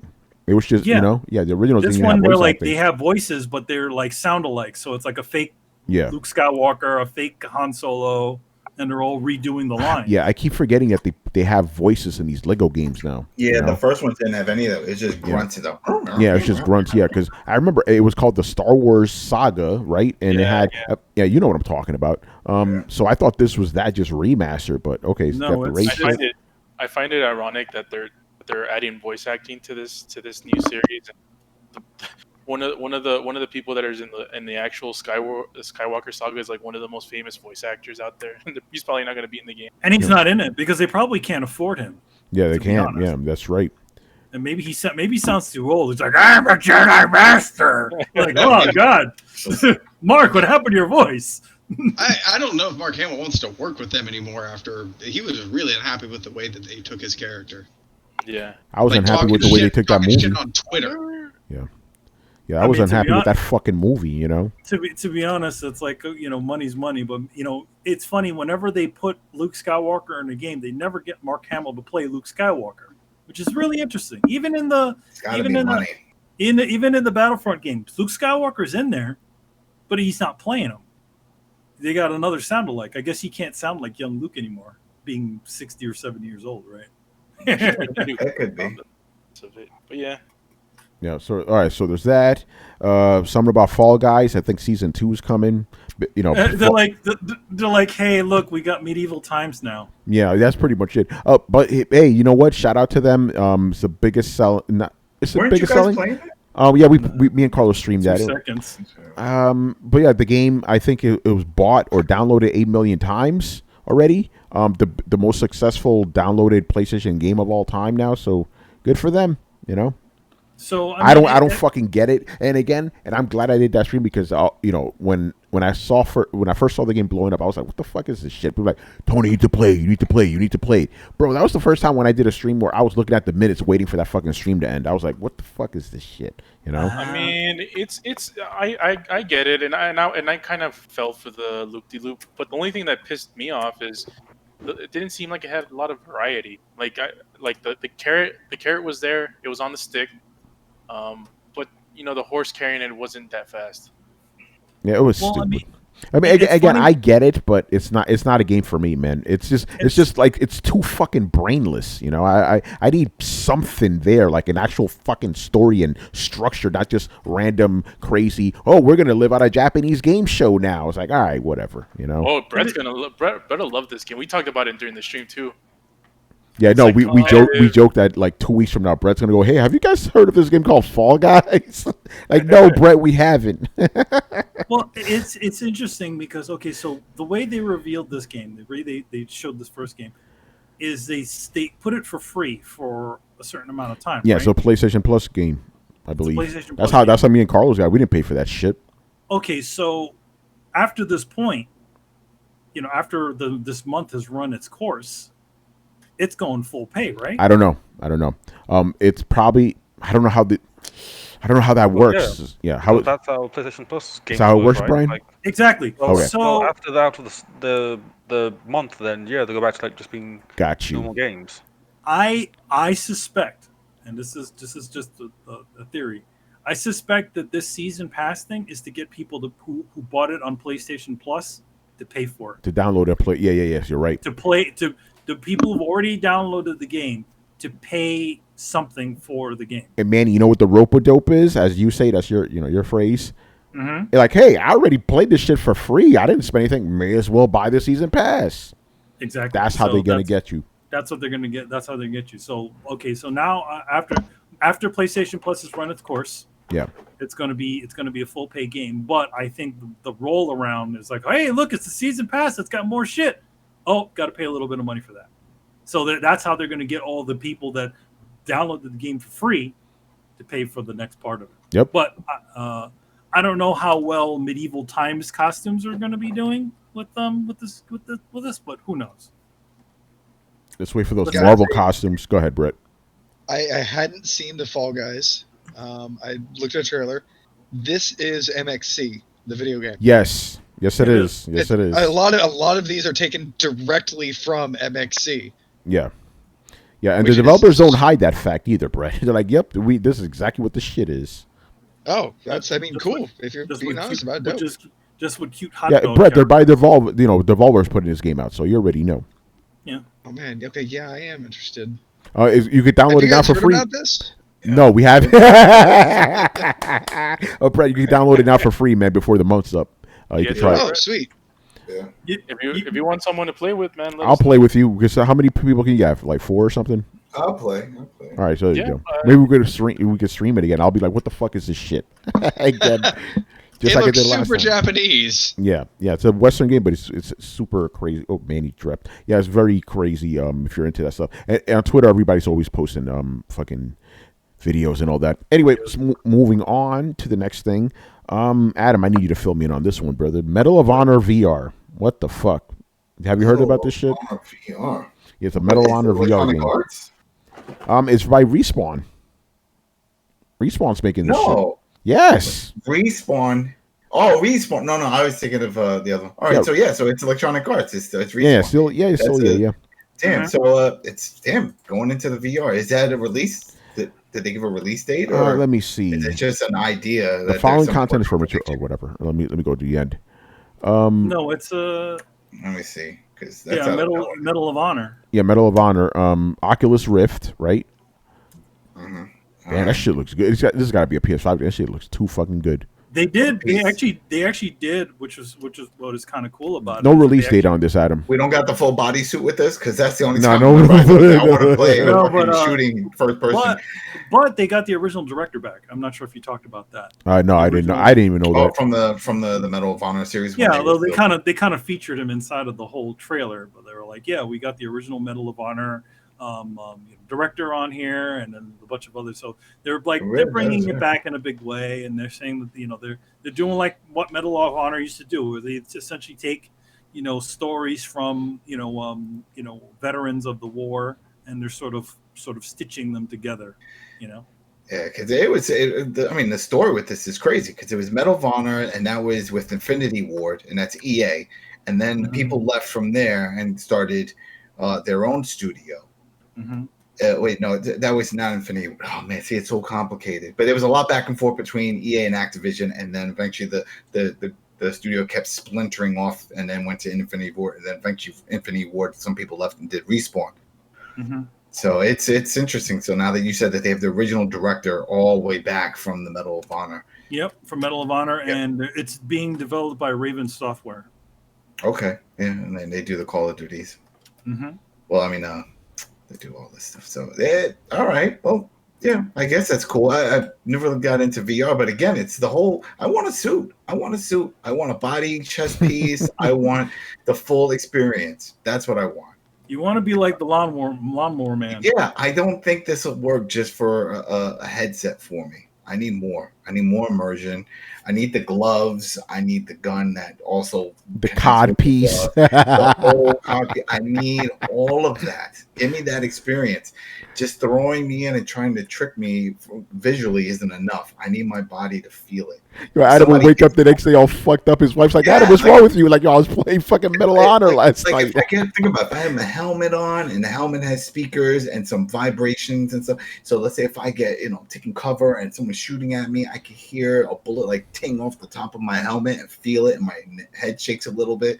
This is what I want if you're going to bring me this. But I'm also disappointed. This is what Respawn is working on. Where's my Titanfall 3? Well, this is not Respawn. Yeah, it is. Raven. Yep. You said Respawn. It says Respawn right there. That's what the article says. Okay. I thought it was Raven Software they were saying. Nope, Respawn. This is some bullshit because we want it. They already hinted that they were going to bring the mechs over to that free to play game that they have. That game Apex. is done. Apex is done. Yeah, Apex. Sorry. There you go. But that's what I phased out of that quick. Is it done? Because I still see motherfuckers playing that shit. I'm sure. Oh, there's probably still people playing, but it's probably not on the top of the list. Oh no, it wasn't what it was when it first came out. When they said to people, "Oh yeah, we don't have the resources to keep making updates to this shit," everybody said, "Fuck that," and walked out the door. They wanted that. Meanwhile, Fortnite was like, "Yo, we got updates for you." You know, yo, man, we got Marvel for you. What? Yes, me. Mm-hmm. All right, and the last game they showed, the only game I really cared about, Ratchet and Clank: A Rift in Time. Now, this one was basically the demo that we saw before, unedited this time. It was the full thing, and this is the first PlayStation 5 game that I've seen. I'm like, okay, that's a fucking reason to buy this goddamn console. You know, the main mechanic is the rift mechanic, where you could basically like rip through time, and you could tell the SSD's working hard because it just loads up these levels like nothing. You know, and I was thinking like, are these just little canned levels that you can't even visit? But if you see the levels the way they're laid out, I was like, oh yeah, you actually will eventually visit them. So I'm guessing it's levels within the actual game. You could just skip through them. Like, that's fucking cool. Give me this fucking game. They said launch window, which could be anywhere between late November to late February, because it won't be after March because that's when the fiscal year ends. So it'll be before March, but after launch. You know, it won't be like December or something like that. You know, they're gonna go for the tail end of it, just like Infamous Second Son. But yeah, and full disclosure, I'm a huge Ratchet and Clank fan, so that's a big selling point right there. But again, just for myself right now. And by the way, I hate the fact that I have to say that. It's like, obviously for my fucking self, I'm saying it. I'm it's more your opinion. We get it. Yes, exactly, right. I'm more excited for this shit than Spider-Man. Oh, no. Yep. I said it. You know, Yo, man, I'm gonna smash you. Yeah, I'm gonna smash you. You know. By the way, I've been getting called an X-bot because I've been not hyped for Spider-Man, which is something I'm like, and I keep telling you, so like, yo, the game's probably gonna be dope. It's gonna be cool, but it's a fucking DLC game, bruh. You know, this shit, Ratchet and Clank, it's not a DLC game. Full on Ratchet and Clank game, cool ass mechanic. Give me this fucking game. I'm there. Yeah. You know what? I would probably be more hyped for the Call of Duty Cold War than any of these fucking bullshit. Oh, damn. Damn, it's like that. Yeah, that's my thing. I was just thinking about it when you brought it up, and Yeah. I was like, you know what? This is still not a must buy for me, but damn, if Call of Duty is a launch.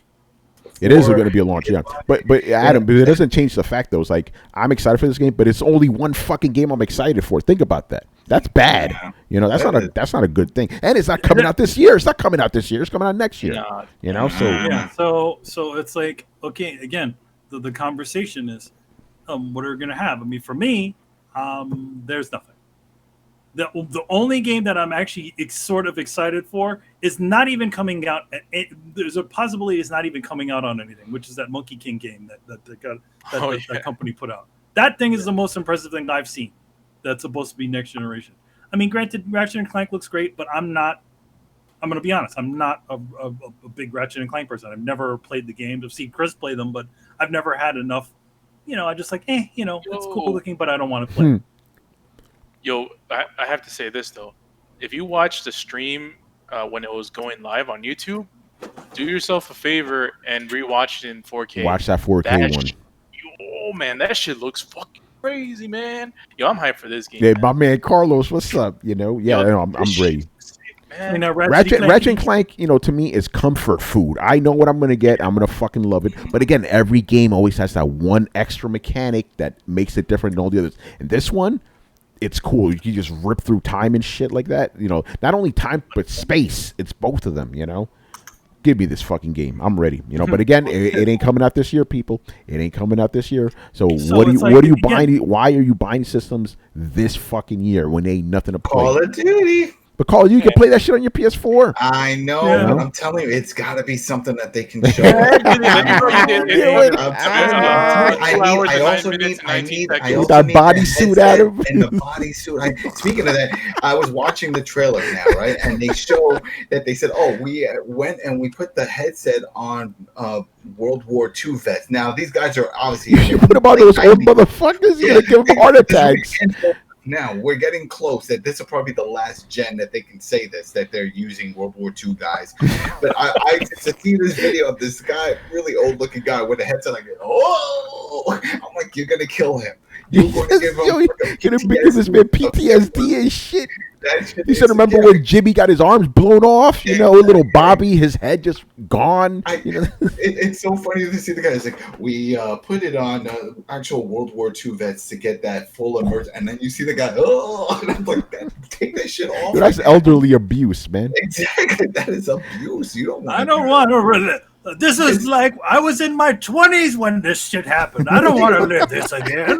No, but think about that. Like when you're playing a game with the controls in your hand, the whole thing. When you put the headset on, what if there's like a Nazi swinging some weapon at you, like, you know what I mean? Oh, fucking storming the beaches and shit, reliving all that. No, don't Why do would that. I want to storm the beaches of Normandy again? God damn did it, that I was already. almost killed. Would you call this a game? This was murder. This was a massacre, man. Why would you even do this? Oh How man, much do you pay me? I'm Ratchet leaving. and Clank. Ratchet, yeah, we hear They put about the whole they put the thing. VR helmet on Ratchet, you know, because he's a real Oh, person. by the way, He's by really the living. way, stuff. by Ratchet the and Clank way, movie stuff. my favorite part of that whole stream, besides the actual game, right? Okay, so they were talking about, Jeff Keighley was talking to the developers, right, about the female Lombax, right? They're like, hey, what's her name? They're like, oh, we're not going to tell you her name. It's like, not even a clue. They're like, no, we don't want to give clues. Jeff Keighley goes, her name's not Abby, is it? Yo. They went quiet. They They got went quiet as a like motherfucker. crickets. It You was know? like, I wish it uh-oh. was that. I Part of can't the wait for that family. spin-off. I can't Yo, wait. my man just whipped that shit. It's like, her name's not Abby, is it, yo? I criticize Jeff a lot, but like those moments, I'm like, that's my man Jeff. Yeah, man. yeah. When But Jeff, you know what? when Jeff, No, gi- you know, but when know Jeff what? gives You're- you you're one, he giving gives you Jeff one. Here, too much credit. You're giving Oh. Jeff- He could have been just trying to be funny as you didn't just pick something from a game that already came out. You know, it's like, oh, Abby, is that why you don't want to say it? no, I know it was because of No, the no, controversy. no. It was because of the controversy. You know? He knows because of the Come on controversy. now. That's why he He did it. never does it. He never It's did. because of That's the cookie controversy cutter. and because there's a female Leave it to Lorax, Beaver. and you're gonna play her in the game. Yeah. Yeah, exactly. So then the only way you could really just suck this whole thing dry is if you wound up using the same name of another known female. No, it was an obvious it's- joke it to was the an whole obvious controversy. jab at the I Last don't- of Us. At the I don't yeah. see him. He's No, not it was a a ja- jabber. it was He's- no, he's no, a- it was Oh, a he- jab. he No, said some jabbed. things. Yeah, he's jabbed. You know. He's done some jabs. There's a specific jab that he has said something about basic cable. We'll About a talk certain. I want to. We'll Yeah, talk let's talk about about that. that. I'm going to swoop Yeah. down it real quick because I don't actually have it as a topic. But yeah, he was talking to Ryan McCaffrey right during a podcast Unlocked, I believe it was, and he said Xbox Game Pass is basic cable. Like he compared it to basic cable. I'm like, oh shit. Yo, man, you do have it as one of the topics. I do Oh, have you it. took on- it out? Yeah, take it out because I said it right now. But you I know? don't see where the jab is for that basic cable. That's easy accessibility. What's No, he's saying that where's you the just jab? get bullshit channels. You don't get anything premium. That's what he said. Yeah, you don't get the Alright. HBOs, the Showtimes. But then that's also not true because we've seen a lot of these like with Red Dead Redemption 2 and some of the You can't other get that bigger titles. anymore. That's yeah, true. but but they- like, they it's do like pop it's up like on it. TNT. They They do got pop Lord up of the on it. Rings. They Like Yeah, 3 years exactly. ago. You get Yeah, Yeah, it's exactly. like it's like TNT getting Lord of the Rings like 2 years later. Yeah, that's You exactly know? what it is. You know, you watch, and the movie's fucking 6 hours long because they got to put commercials in them. You know. Actually, they cut part of the movies too. Oh Yeah, they man. cut the but obviously they're not cutting anything on gameplays. But yeah, it's like it's that sort of idea where it's like, is it going to be the place for you to go and get new games? It's No, not. it's not. Really. Unless they're Xbox games, obviously. Oh, You know? by the way, we got to bring this up next week. Uh-oh. Next week with Paris. What are we bringing up? I'm curious to get his. I want to get his thoughts. Oh, on this, yeah. Obviously, it's not just going to be me interviewing this guy. We're all going to interview this man, so it'll be a lot of fun. Yeah. Oh, go ahead, man. Well, an interview No, or no, discussion. Yeah, that's how. Listen, let's just be honest. That's what You know, that's what throwdown interviews are. We just talk, you know. So obviously, they're a little like, hey, we're going to talk to you about this and that, but whatever, you know. It's all good. What is it? A constructed conversation? Pretty much. That's what this whole show was like. The framework was Gamescom, but we threw in a bunch of other shit. You know, I love it. All right, Ratchet and Clank. The last thing. We're gonna bring it on home. Yo, okay. Halo Infinite, more news. So this game is so rocky right now. Things are so fucked up. They're bringing in one of the old school guys to fix this shit. So they're bringing in Joseph Staten. He was a veteran of the Halo series. He's been on the first 3 games. They're bringing him in to help with this game. That tells me right there that this shit ain't coming out anytime soon. All right, so what does he do? What's wrong with it? What's his? Is he a producer, director? What is his role? Is he art design? He worked on art and story for the original 3 games. So it's the story, because that's how we can determine what's going on. If they're bringing in a story guy, that means and a graphics guy. Think about it, he's both. Yeah. Well, we know what's wrong. Just visually, you can see what's wrong. That's what we thought. It was just a visual. But if you're bringing a story guy, that means they think this isn't going to fly. And he's not just a consultant. He's leading the team now. Whoever was running it before, they're fucking done. Well, I'm sure. He's the new project lead now. Think about that. As the project lead for Halo Infinite campaign, I will be supporting the team's existing great leaders, blah, blah, blah, whatever. But this is indicative of what's going on with this game behind the scenes, You know what? I don't give a shit. It's not my buddy. It's not Gears. It's not. That's not my franchise. If it was Gears, then it would hurt me. But it's not. So what about you, Carlos? You're the Halo guy. Yeah, you're the Halo guy. Sorry, I missed the question. What happened? No, what do you think about them bringing in this dude? Yeah, how do you feel about them bringing in the old school guy to fix this game? I don't have too much faith, to be honest.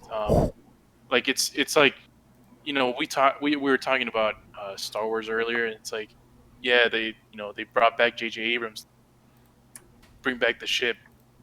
You know how that worked. Yeah, right. The ship. Yeah. And then we talked about this also, how it looked like an old game. Is it even a smart move to bring back somebody who worked on the older ones? That was the main gripe. This shit looked old.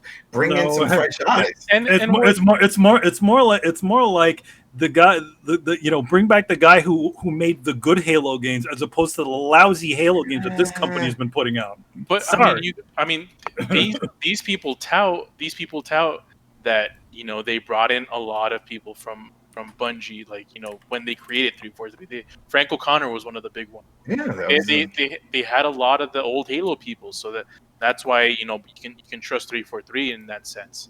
But yeah, this does. I mean, didn't they have like a creative difference like earlier, like a year or two ago or something like that? This game, it's like, how many things do we have to hear about this game? Like they can't even show us because they're too embarrassed to show us. Oh shit! Well, I remember. I don't know if it was finalized, but I remember the talks was that this version Infinite was supposed to be their answer to Destiny. That's why it was going to be Infinite. It was going to be this big open world. This is early on when they just showed him in the sand dunes, remember? And he had the hood, and they were like, "Oh, that's all we saw." So people were like, "This is it. You're going to explore new planets. You're going to travel around. This is their version of Destiny." But then it turned out, no, we're going to do a more linear story and this and this. Okay, we had no clue what they were doing, and it's obviously they don't even know because now they're going back to the drawing board. I'm going to say this: 343 has had issues going all the way back to the beginning. I'm going to say this, like Halo 4, their original director walked, who was this guy Ryan Payton. There's a bunch of other guys that walked out in the beginning. Why is that happening? Why are we having all these sorts of funky issues and all kinds of stuff? Like the company can't even get a remaster of Halo, the original Halo games done right. There are problems there. Yo, I'm going to say this. Yeah, I'm going to say this right now, right? If Halo Infinite flops, Bonnie Ross, who runs 343, I think she's done, man. I think she's done. So yeah, maybe we can go all the way back to when Microsoft let Bungie go, and maybe they just never really prepared for life without Bungie, or life after Bungie. Because that's what it seems like. It's like, they probably grabbed. I know a lot of, because I saw the documentary. It was a whole documentary about this, and a lot of the people that did from Bungie that did stay to continue and join the 343 project, it's because they already lived in the area and they had their family. They're like, I'm staying.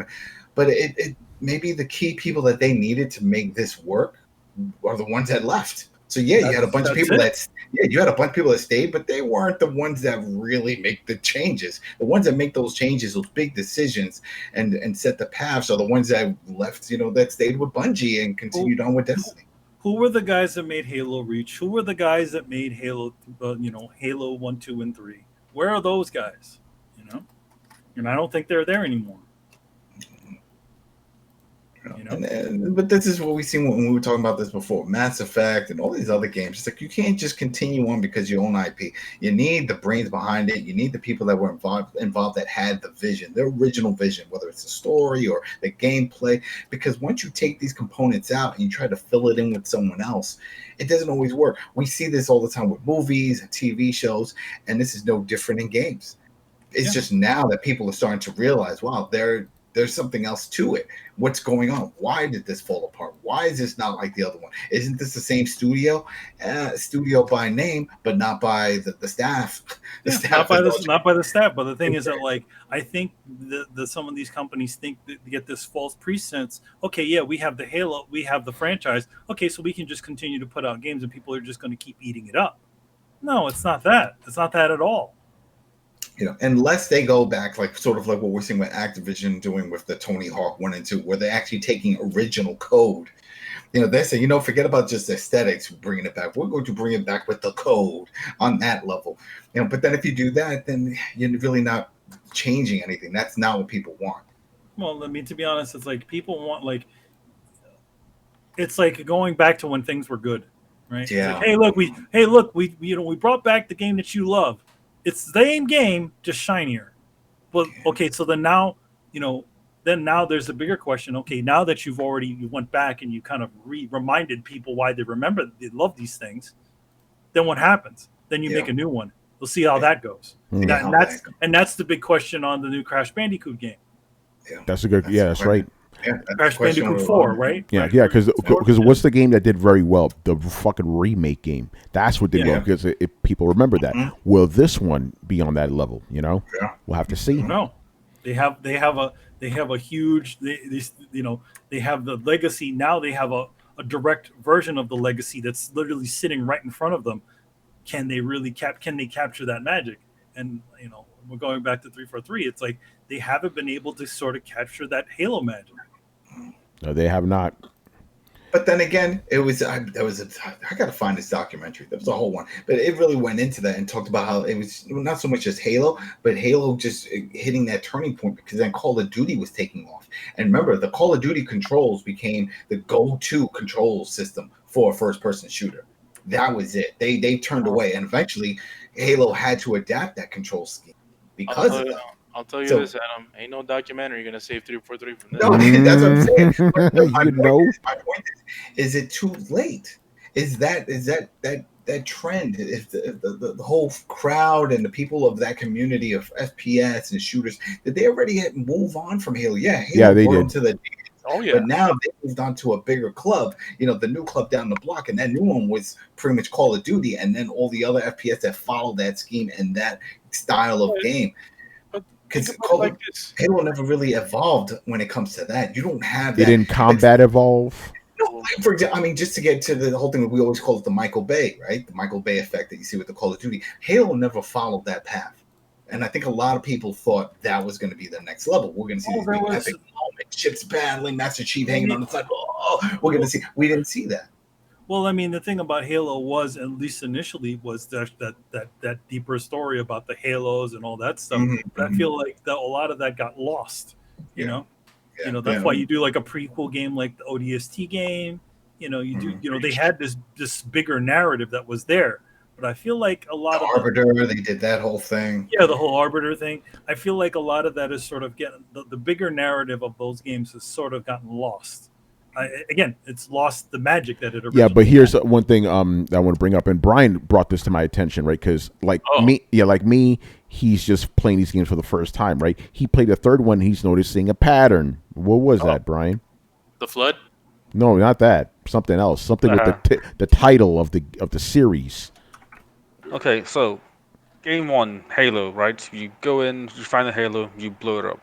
Game 2, you find out that there's more than one Halo, so you go and start blowing them up.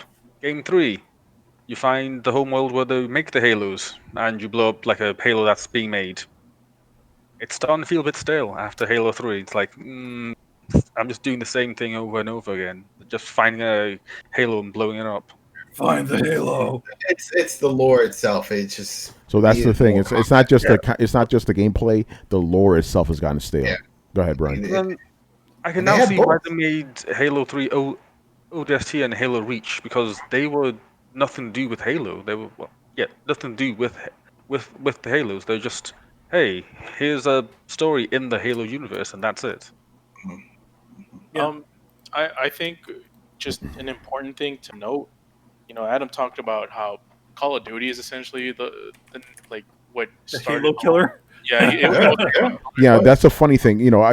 Carlos, if you don't mind, just real quick, I find it funny how for years, right after Halo came out, people are like, "Oh, what's going to be the Halo killer?" Every FPS game tried to be the Halo killer. Then Call of Duty, a franchise that had existed alongside with Halo, right? When they were in the World War II phase, they were like, "We're going to make a modern game," and they didn't say they were going to be the Halo killer. They fucking killed Halo instantly. They did it. And overnight, the whole landscape changed. Mm-hmm.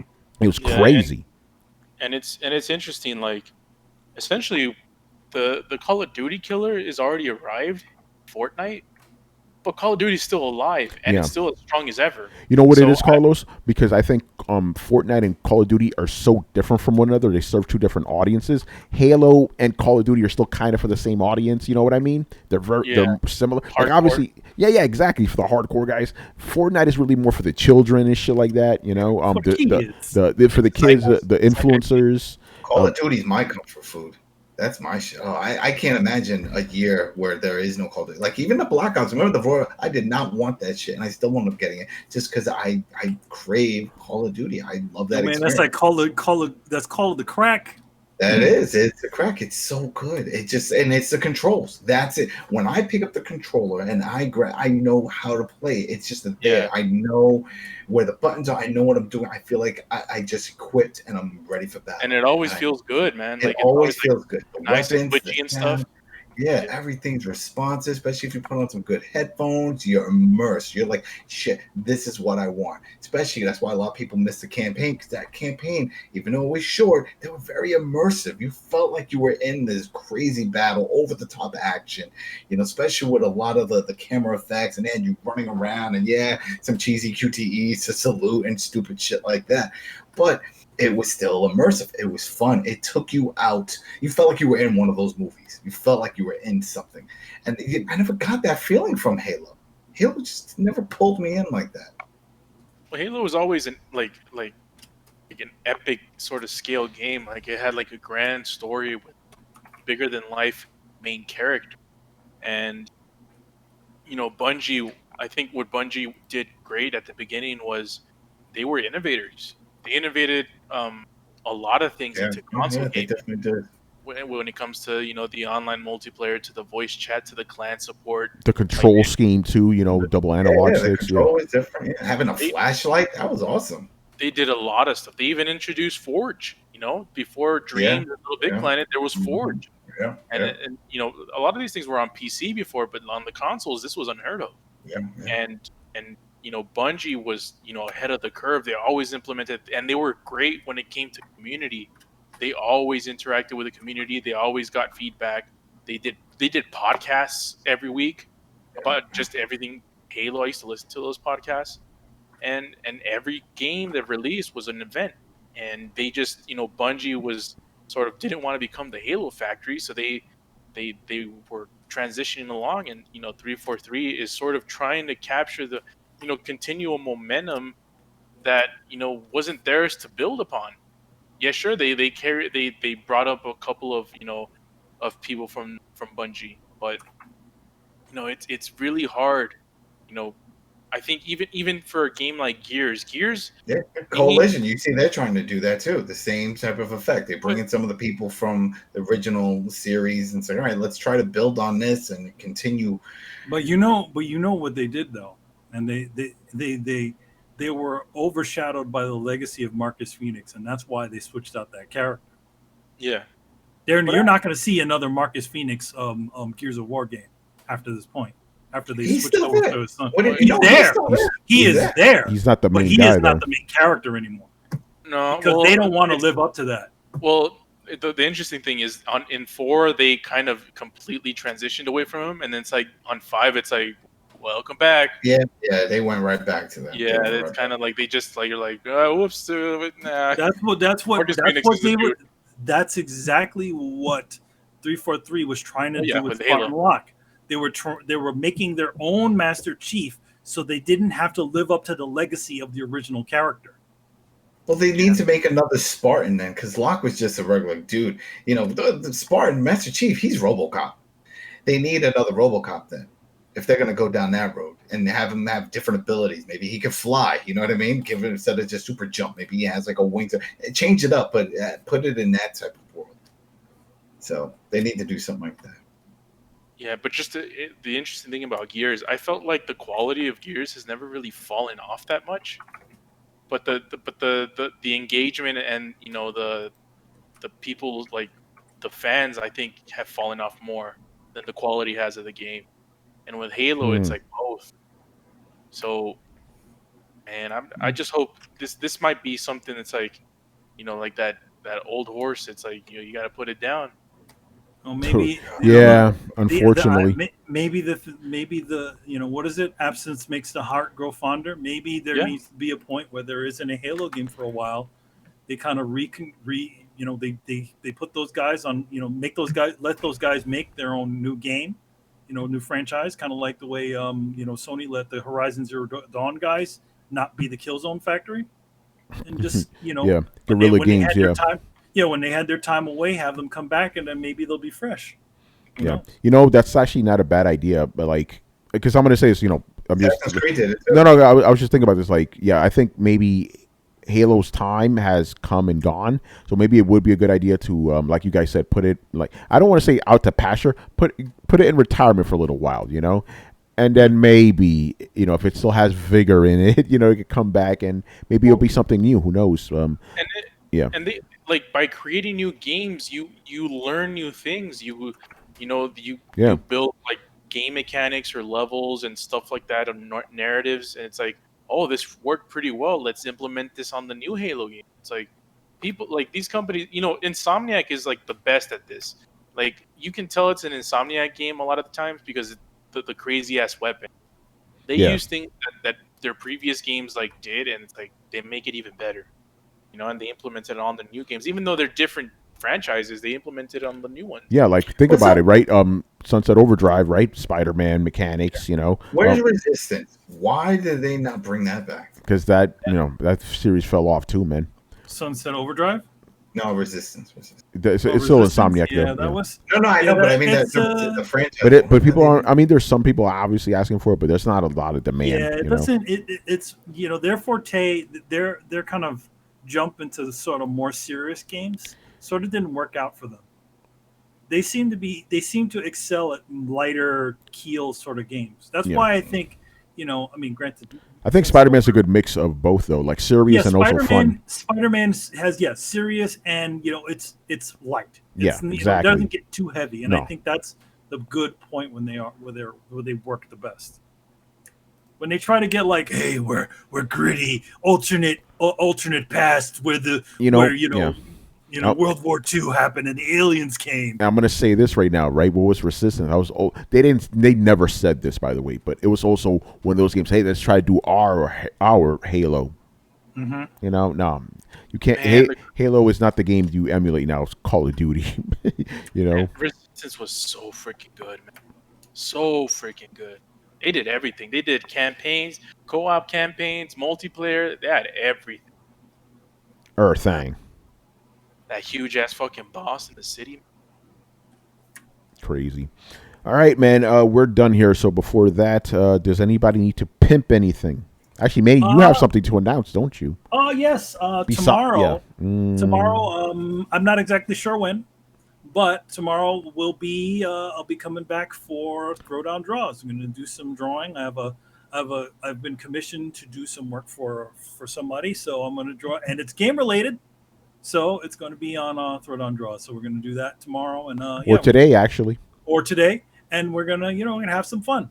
Come by, drop, hang along, ask me some questions while I draw, and we'll have a good time. Good stuff. Comics, anything?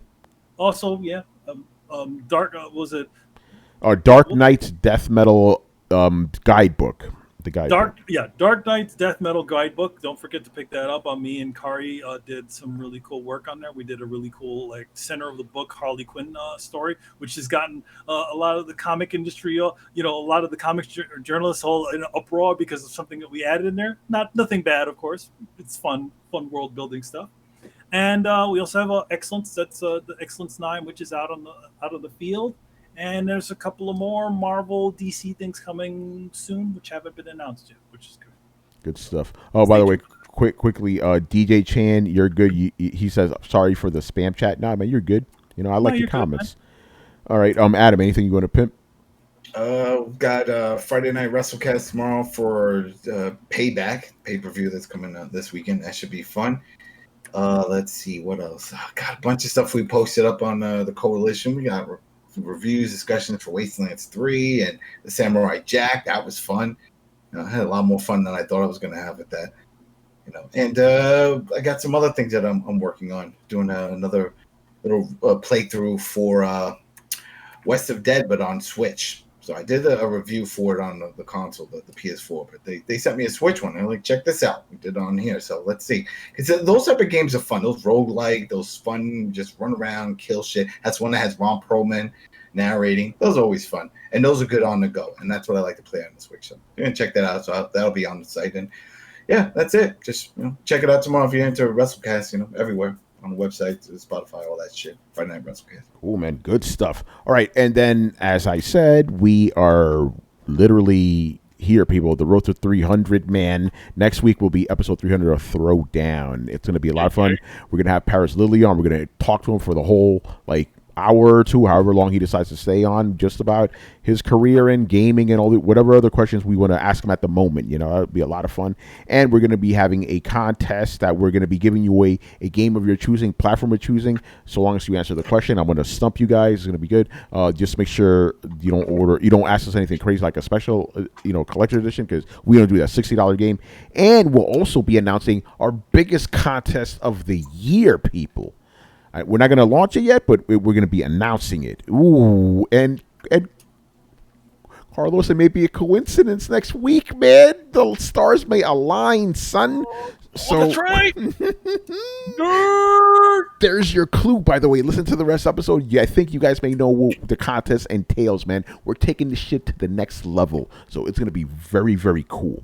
And yeah, that's going to do it for us. So make sure you follow us on Twitch and Twitter, subscribe to us on YouTube, and join our Discord for all the gaming chats, man. You can find us on any podcast app by searching for Throwdown Show, and you can visit throwdownshow.com to listen to past episodes, man.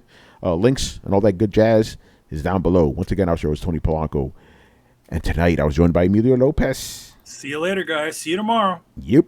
Carlos Romero. I want to congratulate the new dad. Adam, congratulations. Adam, another one, man. Fuck. Adam Vale. Yeah, have a good weekend, everybody. Brett Murdoch. It's been real party, people. And Brian Manjoma. Later, Brian people. Manjoma. Yeah, I was wondering, did Tony just die or something? What the fuck? I said what happened? I said Brian Manjoma. As well, or... So that means that what? I said Brian Manjoma. What the fuck? Look at the pose. It's like he's like, am I like this? Done. Do you guys hear me? Let's see. Let me screenshot that real quick. No. What? Just say it, motherfucker. Oh. Oh, man. All right, I guess we're having a little bit of technical difficulty there. We'll see you guys later, man. Peace out.